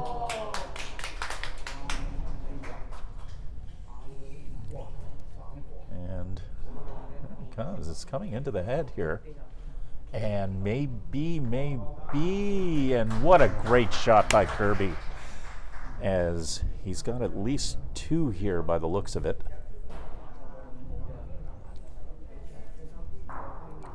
And they call it two. So Jerome Kirby responds after both sides trading ends here, left and right, and Kirby picking up two on that, and by appears to be two, I should say, and opening up the 3-2 lead over Alan Wass. We heard some cheers just moments ago. That was for George Sitt on rink number 3. He had a wonderful, I think he drew in at least 3. We'll wait and see what the score is, but I think he's taken the lead after 4 ends over Linda Ing.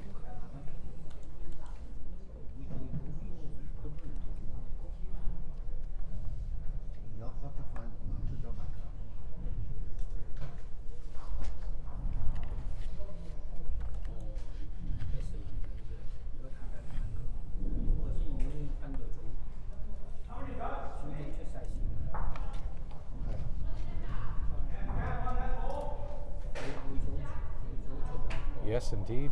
George Sitt did get 3 in that last end. He's now 5-3 over Linda Ing. That is 4 ends complete there.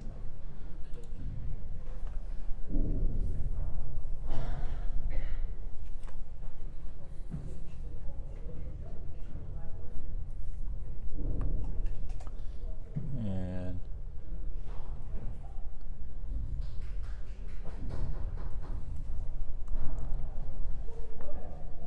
was a little far. He looked like when he delivered it, he was not pleased from the moment it left his hand. Well, that body language was saying, yeah, he knew that wasn't right. Over on rink number 1, Rainbow starting to build a lead here. 4 ends complete there. She's leading Will Hall 7-2.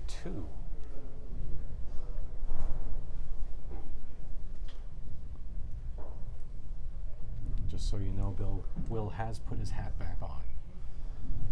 And we're all better for it.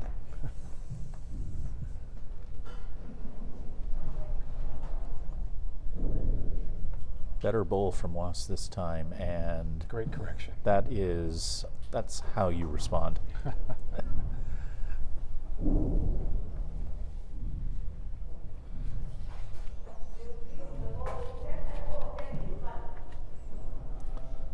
Jerome has shown that he can find his way into a head.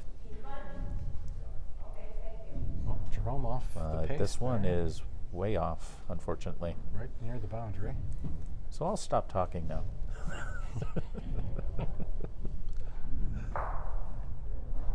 All right, Alan, a little more vigor there with that delivery. See whether he's going to come in a bit heavier.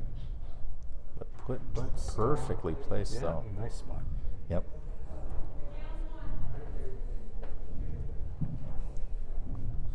So gives Kirby maybe second thoughts as to whether he knocks Was off the jack there. Well, I think there's still a bit of space. This is just a little light.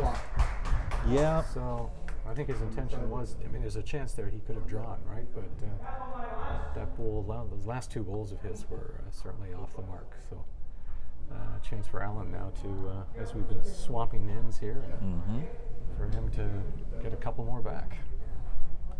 So he could regain the lead. So Alan Was's final bowl of the end. Coming on the backhand. He's just trying to join with his other green there that's currently shot. Looks like it's crossing the line a bit too soon. Maybe gets a wick. Nope.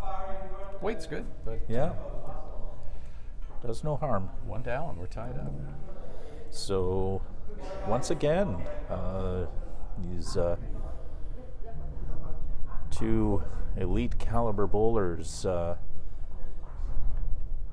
trading ends here in the first set, and we are tied at 3 apiece after 5 complete. Only 2 more ends to go here in the first set. We have 2 sets of 7 ends here in the Bruce Matheson Open Singles. You win the match by winning either both sets or winning one and tying one. And if the 2 players split the sets, either a win a piece or a draw a piece, we go to a best of 3 end tiebreaker at the end, which we saw in our final group match here earlier this afternoon between Zoe Chan and Jillian Poon. Right. And that was exciting too.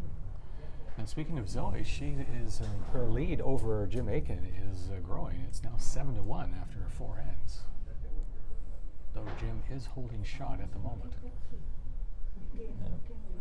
Well, once again, the beauty of singles bowls is that yes, you can drop that first end, but you still have life. All you need to do is win the second.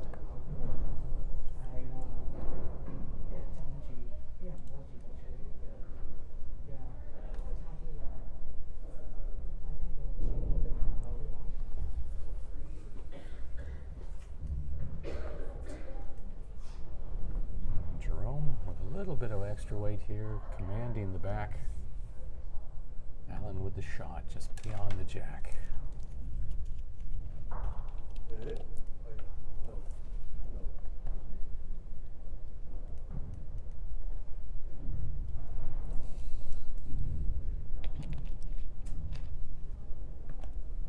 Second bowl coming in just on the other side of the jack, just a touch short, maybe a foot and a half.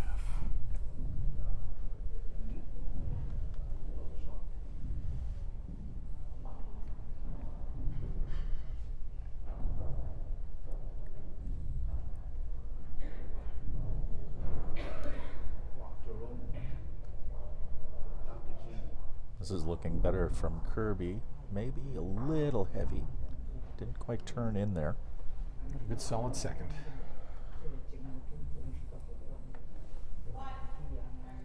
And Monique Lamoureux confirms that it is indeed just one that Alan Wass is holding at the moment. George Sit on Rick number 3 has just scored another point in the last end. He is doubled up on Linda, leading 6-3 right now.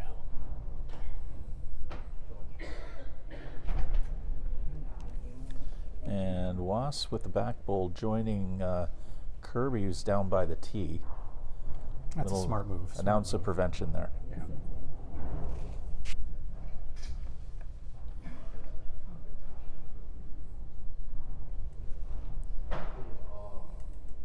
A reminder, this is quarterfinal action. This is a knockout stage. And this is great stuff from Kirby as he takes the jack to the back, and I don't know if it works for him to his advantage. It's mighty close. I favor Allen on that. We'll zoom in on this to get a better look.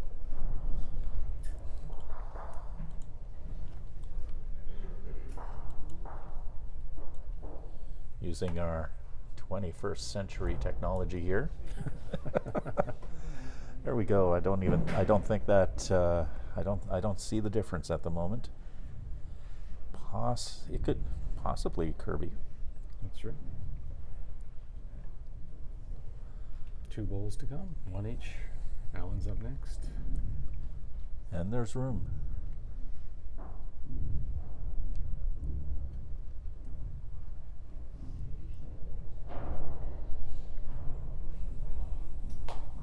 Well, I think at this point it might be advantageous. Well, I'm not sure if he comes under the green bowl and rest on the red that just came through,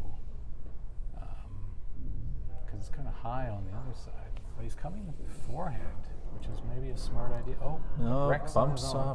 bumps off his own, unfortunately. No, that was a smart idea, because he could have then tried to just nudge the red and get close to the jack, and so it was a good opportunity to try that, because he hasn't played a lot of the forehand, so good to test that side. That said, it does limit the opportunities for Kirby to draw in there, especially the forehand side.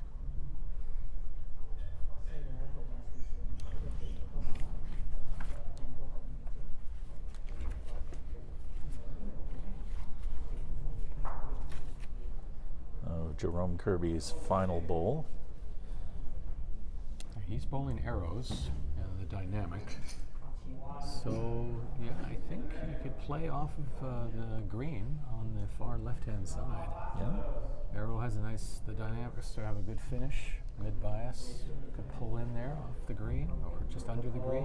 And he's going to bump in there, and who gets the benefit of the tap there? Well, there's, Well, this there's is- like 5 contenders there. Okay, Alan Wass has conceded 1 point to Jerome, and Jerome's going to have a look at the head just to make sure that it is just one. But they have, and it is just one. And once again, this no one is able to sort of break this match open. No, It's just topsy-turvy. blow for blow. Yeah. And we're going to the final end of the first set with Jerome Kirby Up 1. nursing a 4-3 lead.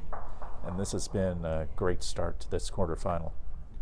It's like heavyweights battling it out, punch for punch.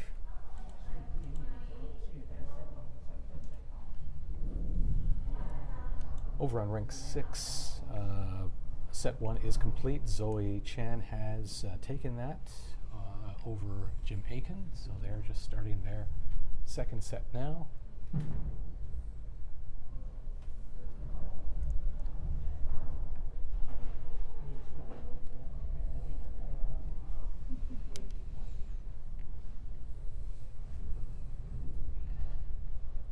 Nice opener. Yeah, Kirby drawing right to the jack. What's the gap on that one, Monique? Ooh, Only 2 2 centimeters from the jack.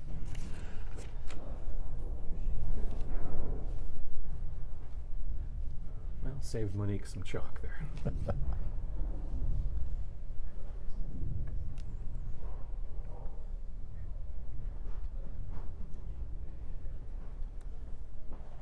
Alan coming on in. From the forehand. A little heavy in the back, but you know, we can make that work sometime later, maybe. Good one. Yeah.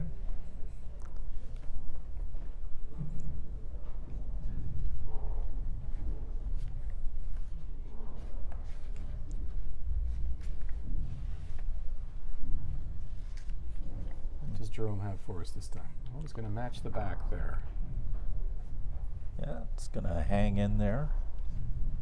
But just off the tee.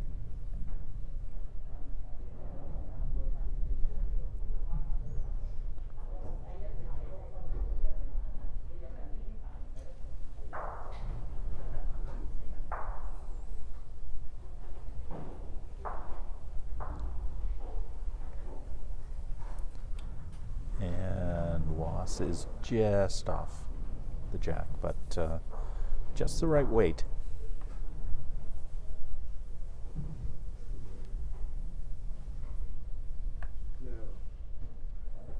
Over on rink number 1, Will Hall has come back in the 6th end. It is now 7-5 for Rainbow Lung. So they're playing in their last end of the first set. Rainbow up by 2. So Alan Wass with just 2 bowls remaining here in the set. He is trailing by 1 right now.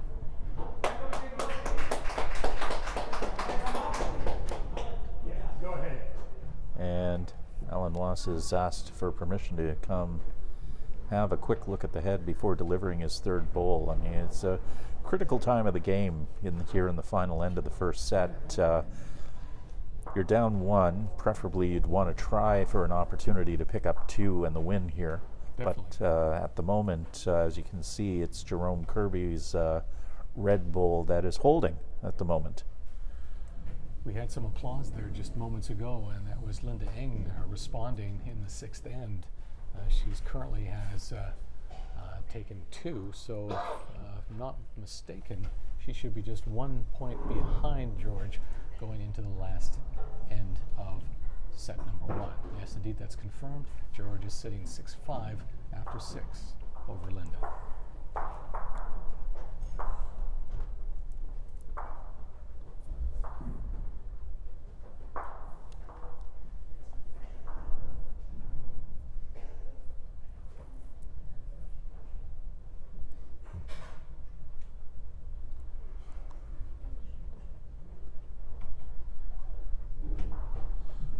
So an important third bowl for Alan He's Moss. He's thrown coming in white. with power, and look at this, no go.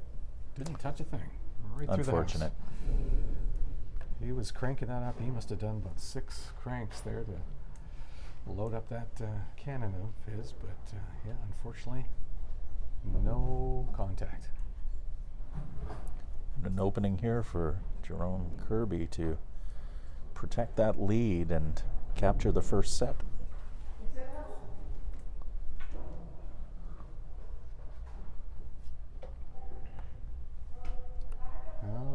I don't think he's happy with that. No. And Alan Wass.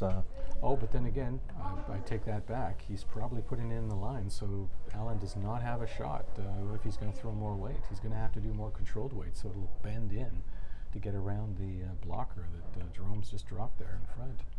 I mean, it is a good distance, probably about 8 feet in front, but the last ball. And Wass is going to drive again. And oh my gosh, it's duplicate. Unfortunate again. He does not hit anything in the head, and Kirby will take one and will win the first set 5-3. So good battle so far between these two. No real momentum for either one. Every time someone seems to make a great shot and capture the set, they're usually the other players quick to respond. So we're off to a really, really good start here in the quarterfinals.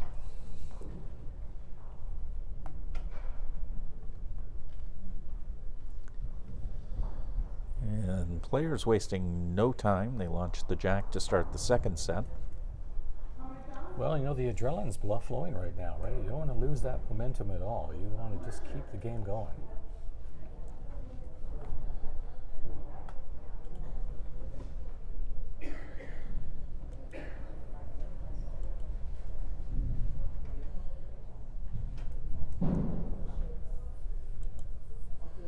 And a little less distance this time. Not quite playing back by the tee. It's about,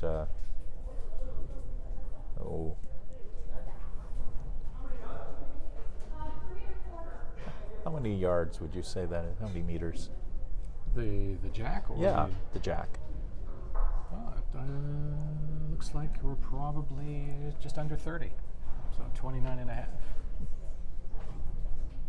But Jerome's opening bowl probably 4.5 feet in front.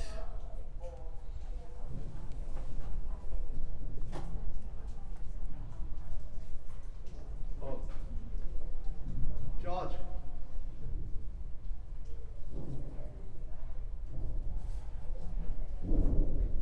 Alan's first bowl. And okay, the mat length change has impacted both bowlers at this point. While they get acclimatized to the new distance. Yeah, take them a moment to adjust.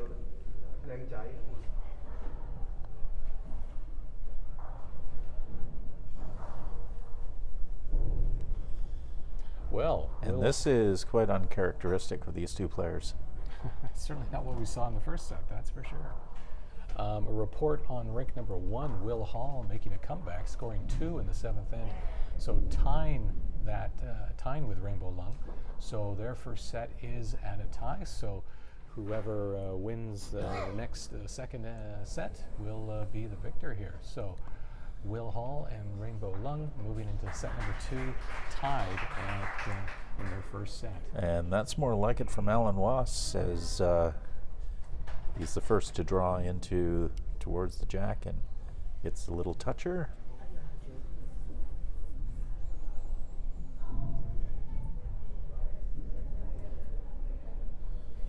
And Kirby coming up well short again in this end, as players struggling with this distance at the moment. And he chose that distance as well, which is always risky when you get out of the groove. A nail biter here in end number 7 in between George Sitt and Linda Ng. George leading by 1, but the head is very, very tight. And George now currently going to the head to see. It's too hard to tell from here whether Linda or George is holding shot. It's going to come down to the last one. And this is a big final bowl here from Jerome Kirby, as Alan Wass is holding 2 right now. And to give up, It's not coming. It's not coming at all. And this is a free shot for Alan Wass, who's holding 2 at the moment. And in a game that's been so tight, it's a surprise for sure. a game that has been so tight. Giving up 2 or 3 points in an end is a big deal. Well, we only saw one end in the first set that was a multiple. That was a 2, but everything else was just 1s, 1, 1. And I think he's. And Wass is going to make no mistake. Looks like he's going to grab the 3 here. Yep. And changing the gamble of changing the distance to something a little bit shorter did not pay off at all for Jerome Kirby in that opening end, as he gives up 3. Okay, we'll see what length Alan chooses this time around. See what he favors.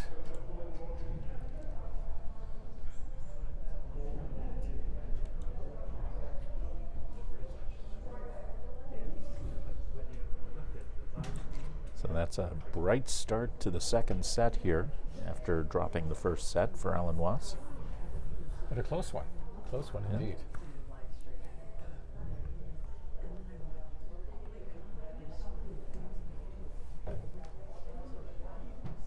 Alan just about 3 feet from the tee, where the mat has been placed. So we're looking at probably 30 meters, 31 meters for the jack position this time around. So Alan thinks, let's go long again.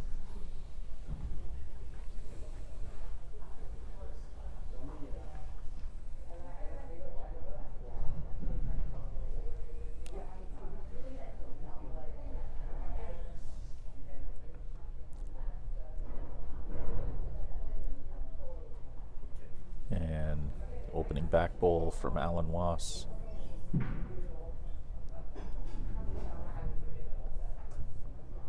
Well, we've seen a bit of jack movement in the first set between these 2 players, so good to have something in the back for sure. Jerome's And marking Kirby him. will mark him a little bit, just a bit beyond. He's taking the tee.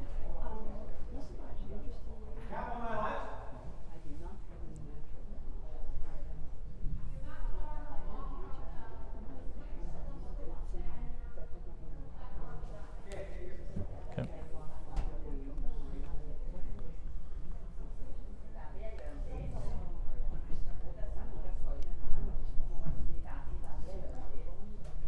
Wass wanting to know a little bit about the depth of his bowl behind the jack. As I mentioned before, both these bowlers have that great talent of being, if they're told it's a foot long, they'll take the right amount. And look at this, Just like that, foot long, take a foot off it. yeah. I know when you coach new bowlers and you say, well, just take a foot off. You know, the new bowler doesn't have that concept of, okay, how do I take that foot off? And these bowlers are showing that making those adjustments is child's play. And Kirby's coming in with power and just misses. Yeah, he just wanted to break that head up and reset, and no success there.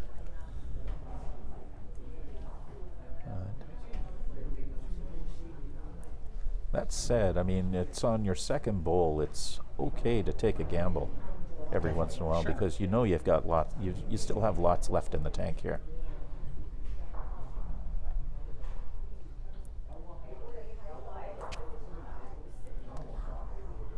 As Wass heads to the back of the head.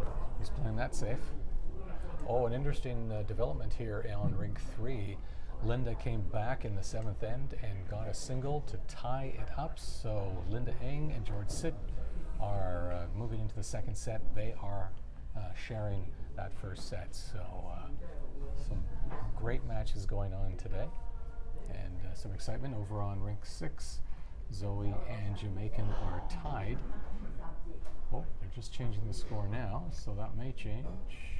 third end played. In the second set, Zoe scored in that last end. It's 3-1 between Zoe and Jim. So right now, Alan Wass looks to be holding 2 here, and if you look at our mouse pointer here, you'll see that the jack is just resting up against Alan Wass's bowl up here up front. Final bowl of the end for Alan Wass.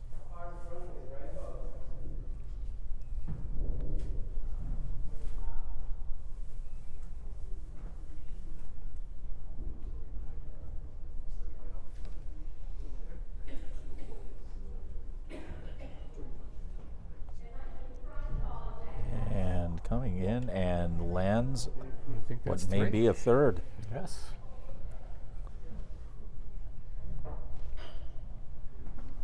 Jerome putting his hand out, sort of like, what can I do here? What should I do? But he's shown that he has the answer, so we'll see if he's got that ready to go.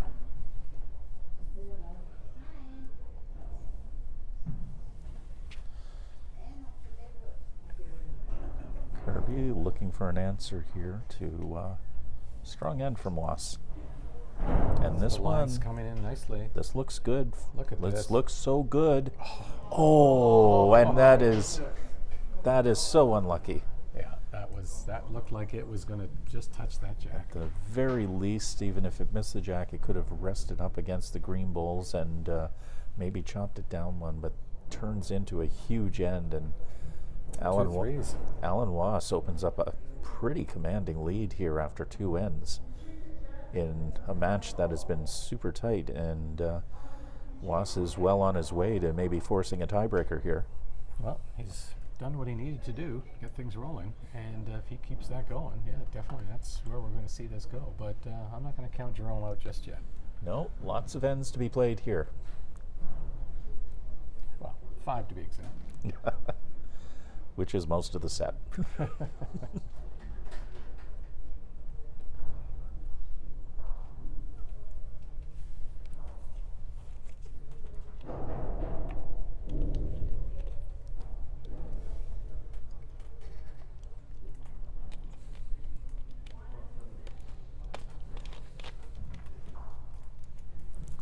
And if you've just joined us, we are in quarterfinal action right now here at the Bruce Matheson Open Singles.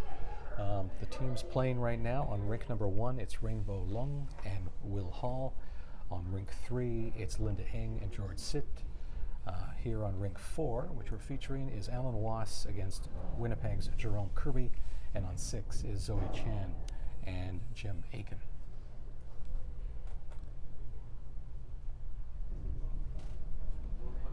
And Wass delivers near perfect draw. An excellent draw anyhow. Well, he's trying to put a headlock on this second set. But I've seen Jerome before. Not going to give up for sure. But of course, as I say that, but he's going to take the tee. He's holding the tee, so maybe he's thinking, let's fill up the back and move that jack and score a big one, because that's what he needs right now, is to get a big end here, because with only 7 ends in the set, when you start letting the points get away from you, it does slip away quickly. Wass coming in heavy here, maybe perhaps to join him, but it could. Is this going to be too heavy? Well, no, it's good. That's exactly. I think that's exactly what he was close to what he was looking for there. Well, definitely, because he doesn't want to let Jerome set up for a big score. So he's just going to mark Jerome's bowls as often as he can, and just keep right now. Why not just keep taking the ones and twos? Well, he's and that has been. That has been the story for Jerome Kirby in the last few ends. Second set, yeah. It's so far in the second set, very, very close to taking those bowls off the jack, but just can't make contact. And when he did make contact, it didn't quite go his way. Here comes another green ball, and a nice spot behind. Will Hall has just scored a nice end after 2 in their second set. 4-0 for Will over Rainbow.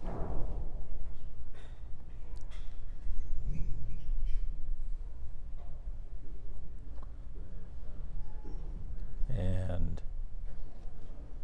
just short.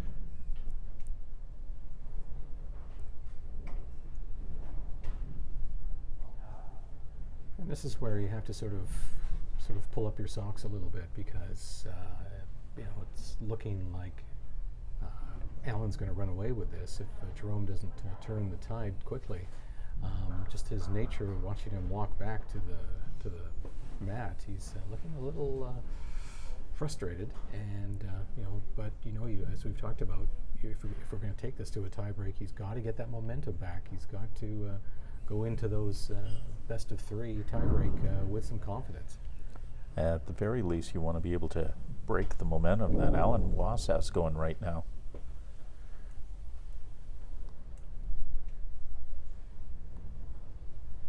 Alan doing a bit of a trot down the green to follow his ball. And it's a beauty. It's a beauty. Yeah. Excellent. So once again, holding 2 at least, maybe a third. And what he's doing, I think he's forcing Jerome now to throw with weight, because if he can split those 2 that are just in front of the jack, he might be able to steal this and get the mat back. Yeah, looks like he's putting it straight down there. Yeah. I mean, it's little weight, but not exactly drive weight. No, because you want your red. Yeah. You want gold And stick. he's going to connect this time. And it's a question, though, if the jack is in play, yeah, I'd say it's in the boundary. it looks like it's inside the boundary from this angle, and yes, and he might have just made that happen. so, but Wass's bowl off towards the center there looks to be closest at the moment. The question is it the only one?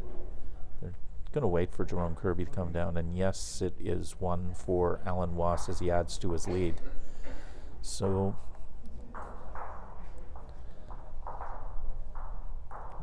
big tide change here in the second set. But a good effort from Jerome. We were talking about That was he excellent, had yeah. to get things going, and that was a good effort. I mean, that's why he threw with that controlled weight. Exactly. He was sort of hoping that his ball would sort of follow the jack, and it almost worked. Almost.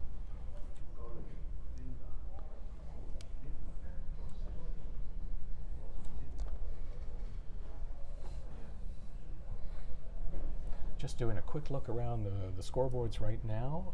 Over on rank 6, Zoe Chan leading Jamaican 4-1 in the second set. Zoe had won the first set. Over on rank 3, Linda Ng is up 2-0 in the second set. That with George Sitt, that first set was tied.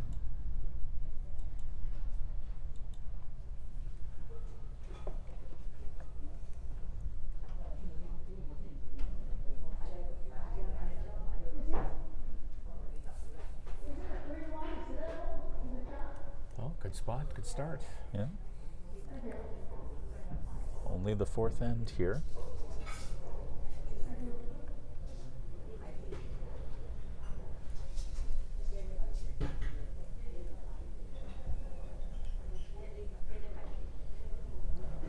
That's a better ball from Jerome. Yes, I Jack was high. about to say.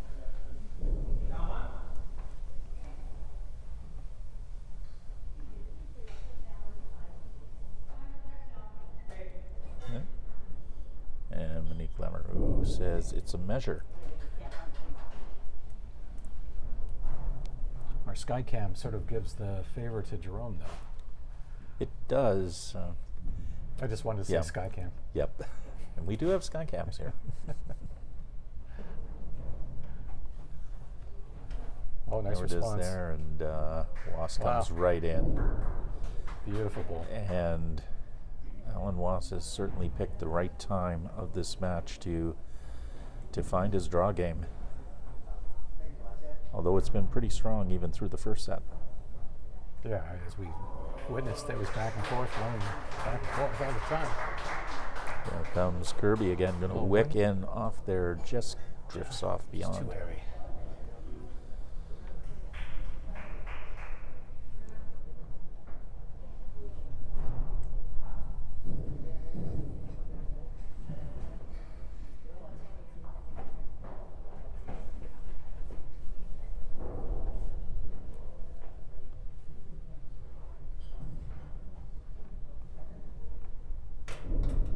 And Was again settles in just behind the jack end.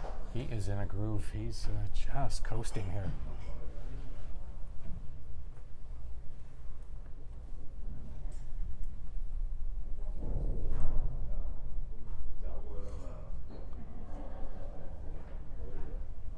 Just off. Jerome just lost his rhythm.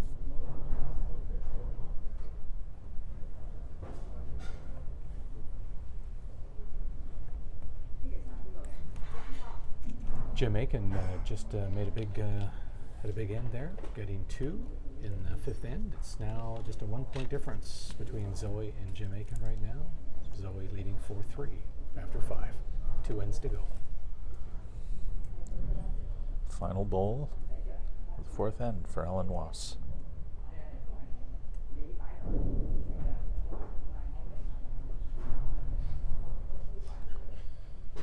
And this will be going far to the forehand side and just wants to drop a bowl back there just to be on the safe side to make sure he has the tee in case. He's got the tee and the ditch. He's got everything covered here with that ball.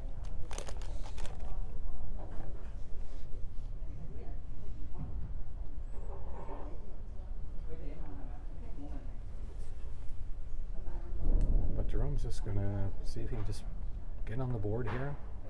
And this is looking good for Jerome, and he's going to just once heavy. again touch off and Looking like 2. yeah, and surrenders 2 more to Alan Was, who builds on his lead. So if this doesn't change, we probably won't even play the 7th end because That's right. There won't be a chance for him to make a comeback. So it's builds up to 9-0, and what has been a very close match prior to this, but Was has been the beneficiary of some big ends so far here in the 2nd set, and certainly looks to be cruising towards a tiebreaker unless something dramatic happens here. Yeah, you called that right. It's he's just rampaging up and down these greens here on rink 4, and Jerome does not have an answer for him yet.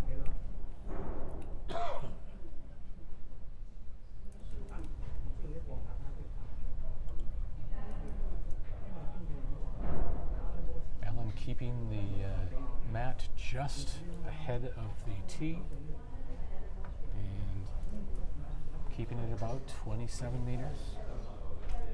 Jack length.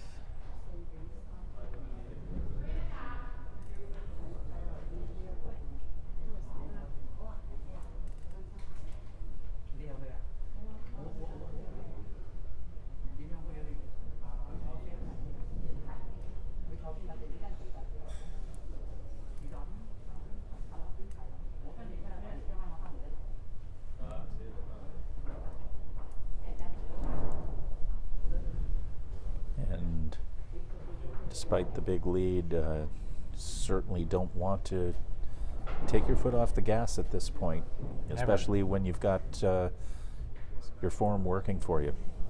Yeah, never change.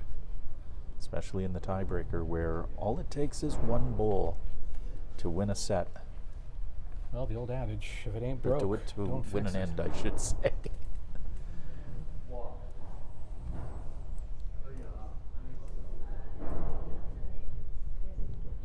Over on rink 1, Will Hall is, well, he's, speaking of rampaging, he's up 8-0 after 4 ends over Rainbow Lung right at this moment. He's got his groove going. George Sitt is up 3-2 after 3 ends on rink number 3. That was a tied first set.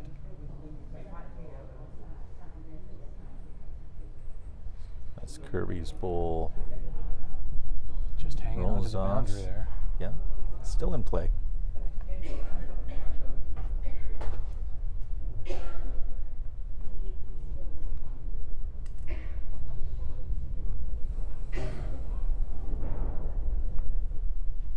And once again, Alan playing it safe, covering the back, Yeah. not giving any quarter to Jerome at all here.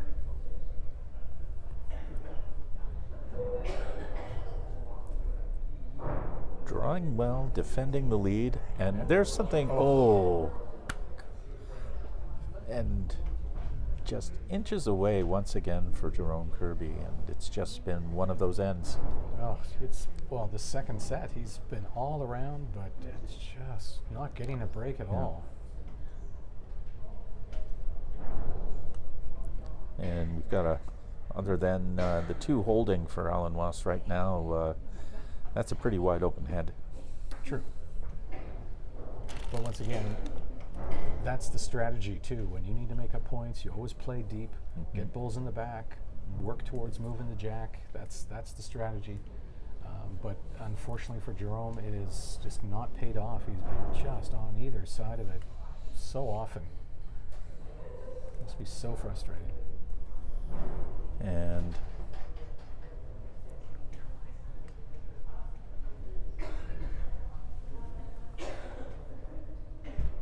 Wass in a position to maybe polish off this set.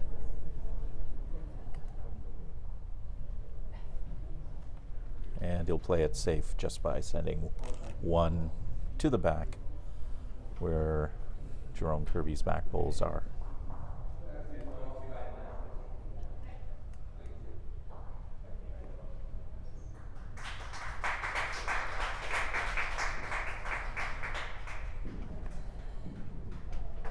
And Kirby with his final bowl of the end.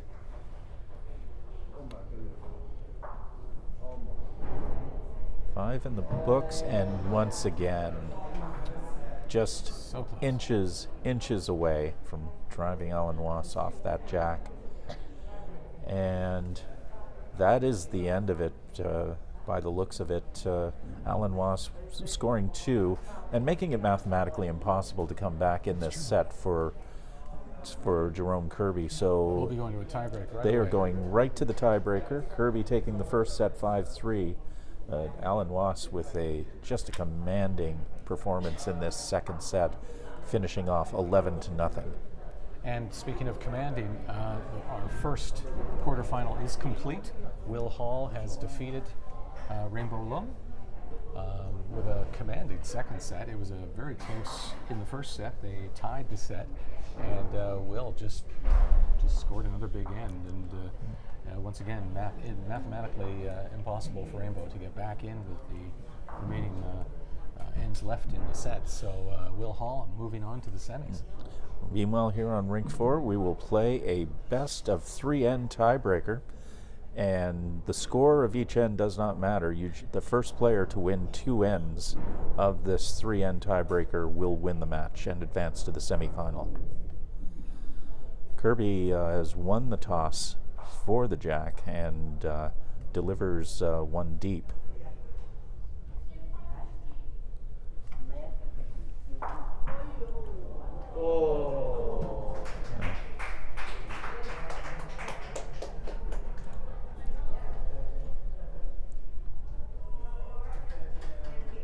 As we get underway here in the tiebreaker.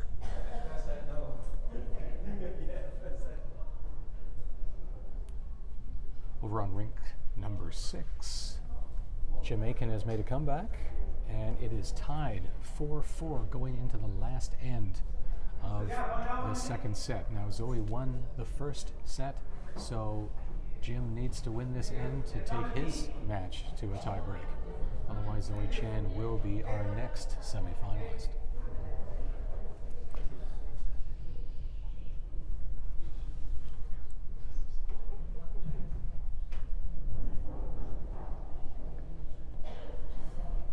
Kirby's first bowl landing right in front of the jack. Maybe more comfortable right now with that distance after trying to change it up in the second set. And Alan Wass's first bowl of the tiebreaker goes into the ditch. You know, he turned, he shook his head there. He knew that was not what he'd planned.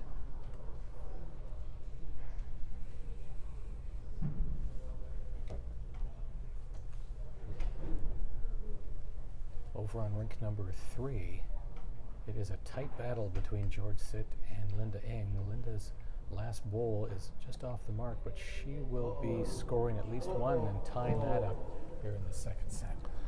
And Kirby has found his line, certainly in this end on his first 2 bowls. One in front, one right behind the jack.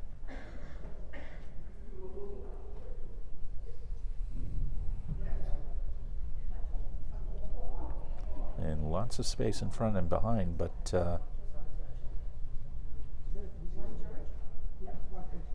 certainly much better from, and much more of what we kind of expect from Jerome so far. But what's happening here with Alan? 2 heavies.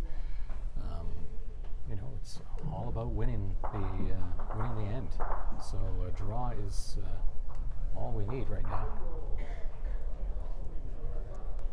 Kirby very quick to move on his 3rd bowl.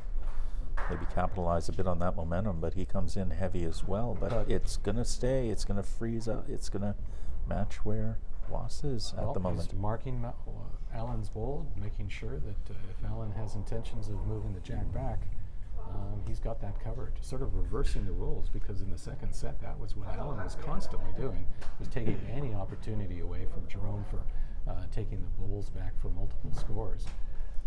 There's Alan off to the races.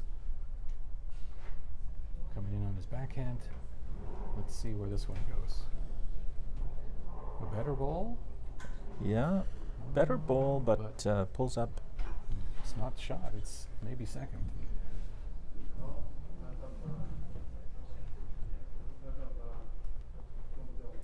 And Kirby is going to come up and have a look as well. So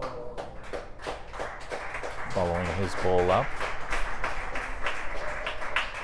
And look at this from Jerome Kirby as he puts it right in front of the jack and putting on the pressure here.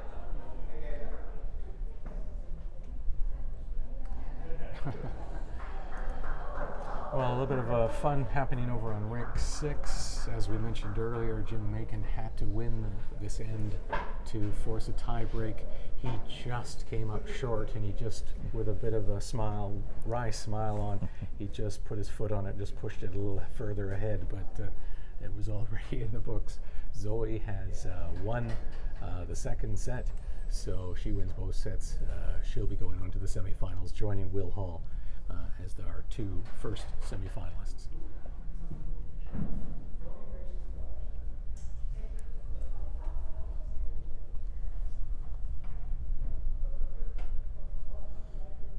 And Alan Wass's final bowl of the first tiebreaker end needs to deliver something special on the draw here. See, it's coming in, but it's going to bump off, and where will it roll? It will settle just behind, and Jerome Kirby has taken the first end of the tiebreaker. It's a best of 3, so pressure now on Alan Wass, who had all of the momentum in the second set. All of the pressure now is on him to drive this, to keep this match alive.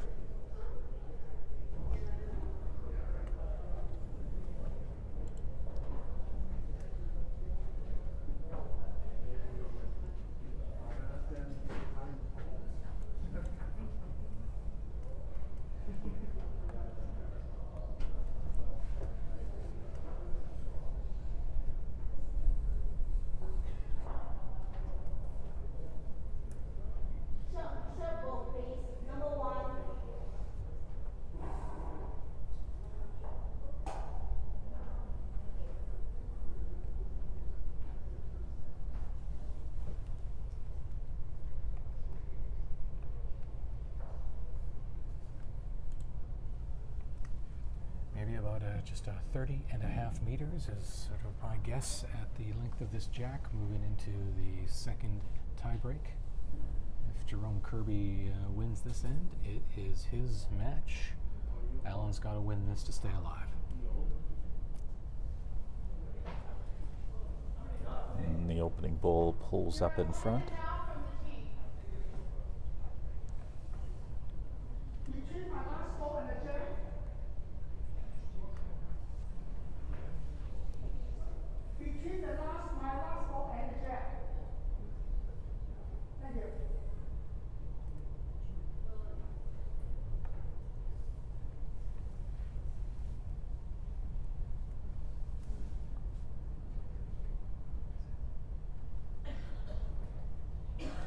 So, good line on both of the opening bowls here in this tie-breaking set end. But we need something a little tighter. We need to be on that jack. And Kirby's coming in, just misses the jack and just goes a bit beyond Alan Wass's green bowl in the back. Which one? Okay, thank you. That was my last ball.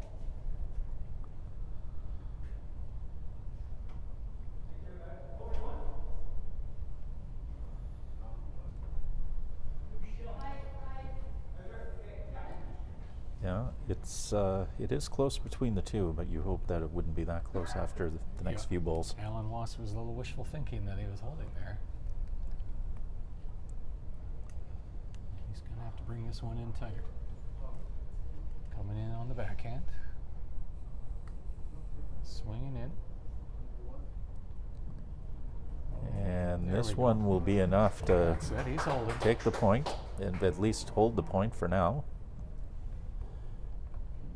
We'll see how Jerome Kirby responds here. He didn't waste any time.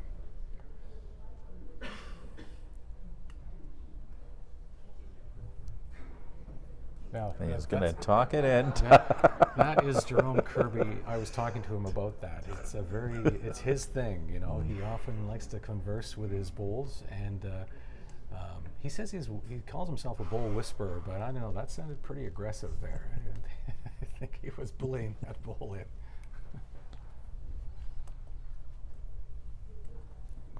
Wass's third bowl, this second end of the tiebreaker. So it's looking a little light to me. And But it's, no, but no, wrong. this is going to settle right in there. Beautiful.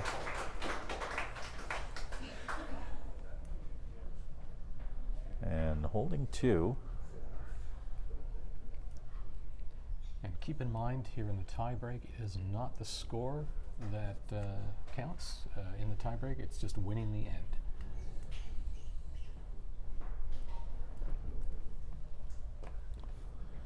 So Kirby has to draw in there or find some way to salvage a point to avoid having to go to the third end here. And a draw to the jack can win the match.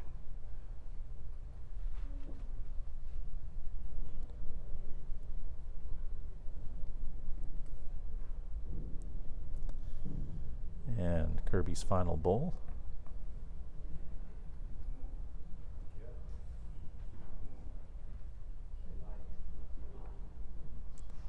He's coming out. Here it comes.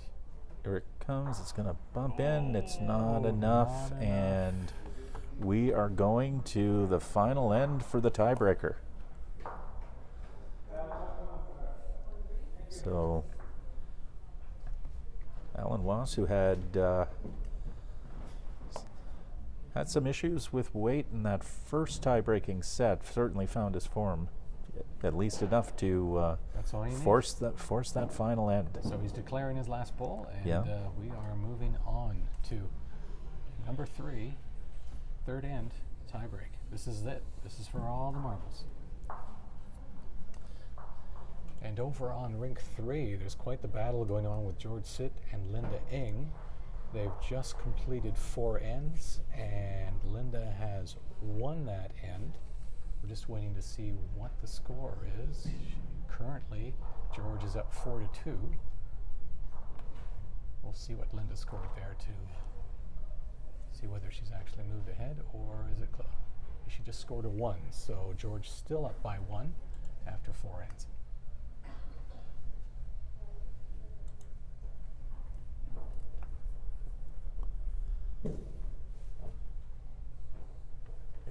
Alan's favorite mat placement, just a mat and a half above the tee. And playing that shorter distance. Definitely, yeah, probably 24, 25 meters here.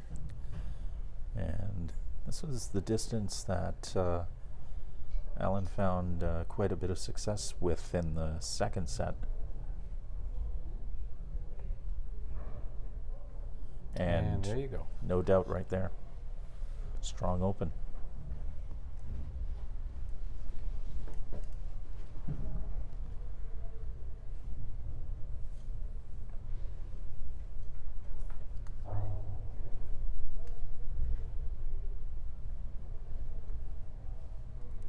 And look at this from Kirby as he just tucks right in there. Yeah. And looks to have the advantage by a nose, maybe. Maybe a half bowl, I think.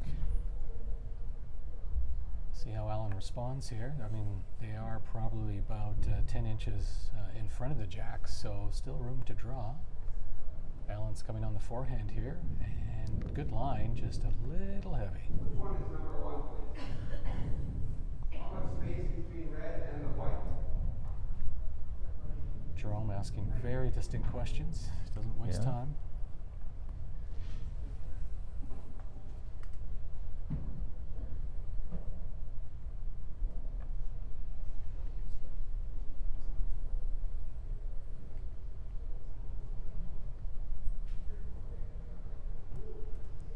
Oh, and he comes in, but he ends up matching Alan Wass's bowl in the back. It almost took the jack with him.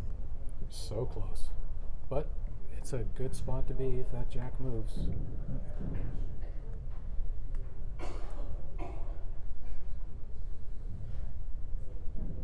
It's kind of like Christmas there with the red and green. It's just around the corner. But who will get the prize? Who's going to get the present under the tree here today? Jerome holding shot at this moment. Whoever wins this end will be going to the semis. And will they be playing either Will Hall or Zoe Chan, our first two semifinalists? Here's Still a close-up shot of the head. And as you can see from our vantage point, it is Jerome Kirby's red bowl that appears to have the advantage, and a pretty clear advantage from this point. You can see Alan taking it all in, doing some breathing. Okay. Blowing on the hands. I think he's ready to go.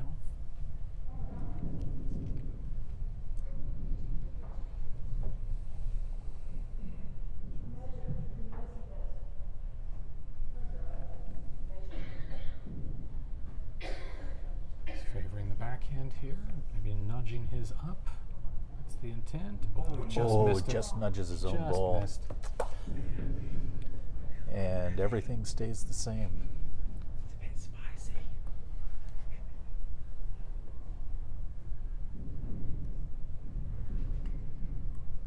Semi-finalist Will Hall just whispering over our shoulders that felt that last ball was a bit spicy. And he wouldn't be wrong. Could I ask you to move off that line, please?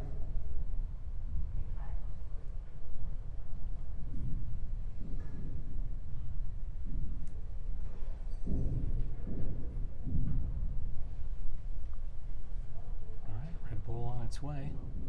Jerome has his hands on his head. I don't know if that's a good thing or a bad thing. We'll see in a moment. Oh, he's worried they might bump the green bowl, and woo, he dodges a bullet. Nearly gave the game away. Over on rink 3, looking very close between Linda and George Seat. Now we're going to see how big the go. This is the game right here, though. Alan Wass with his final bowl, and he needs to draw in there and force final shot from Jerome Kirby. So this is the match for Alan Wass right here.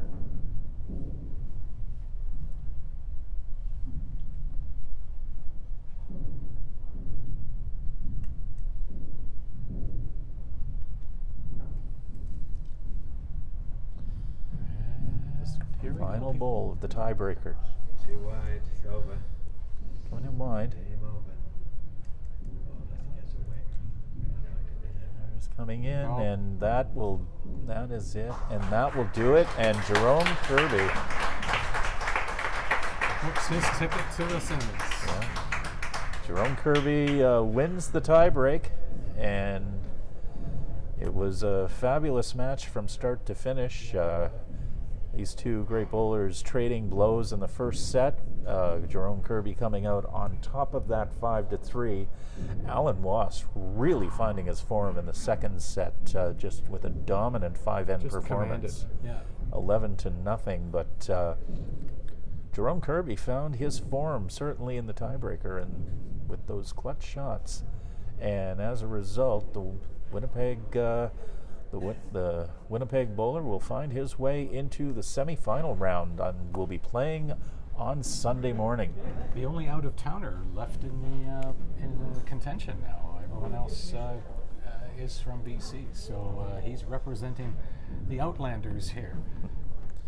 So, and a tough loss, of course, for Alan Wass, who's an excellent bowler, and it's certainly he'll have lots to play for in the mixed pairs as well. On, But he's, that was a good match. I mean, it was back and forth. So I think Alan will, and Alan's the type of bowler that he appreciates. A good match, and he'll be very respectful of a good bowler. So well done on his part, and congratulations to Jerome. Wayne Harsh just gave him a good handshake, congratulating him. Now we focus on rink number 3, the battle between two-time indoor champion Linda Eng and George C., who's won the men's title here a few years back. But it is a close match. Jack just thrown. We'll wait to see what the last score was in their 5th end. Moving into the end number 6 now. George was currently holding by 1. Diane Farlinger is the marker. She's now adjusting the scores. It looks like it was to George's benefit. 5 ends in the books. It is now 5-3 George over Linda. That's the only match left in our quarterfinals. Just to update you, Jerome Kirby on our feature game here was Victor. He'll be going on to the semifinals. Will Hall is another, and Zoe Chan will be the other one. So we're waiting to see whether it will be Linda or George rounding out the semifinalists.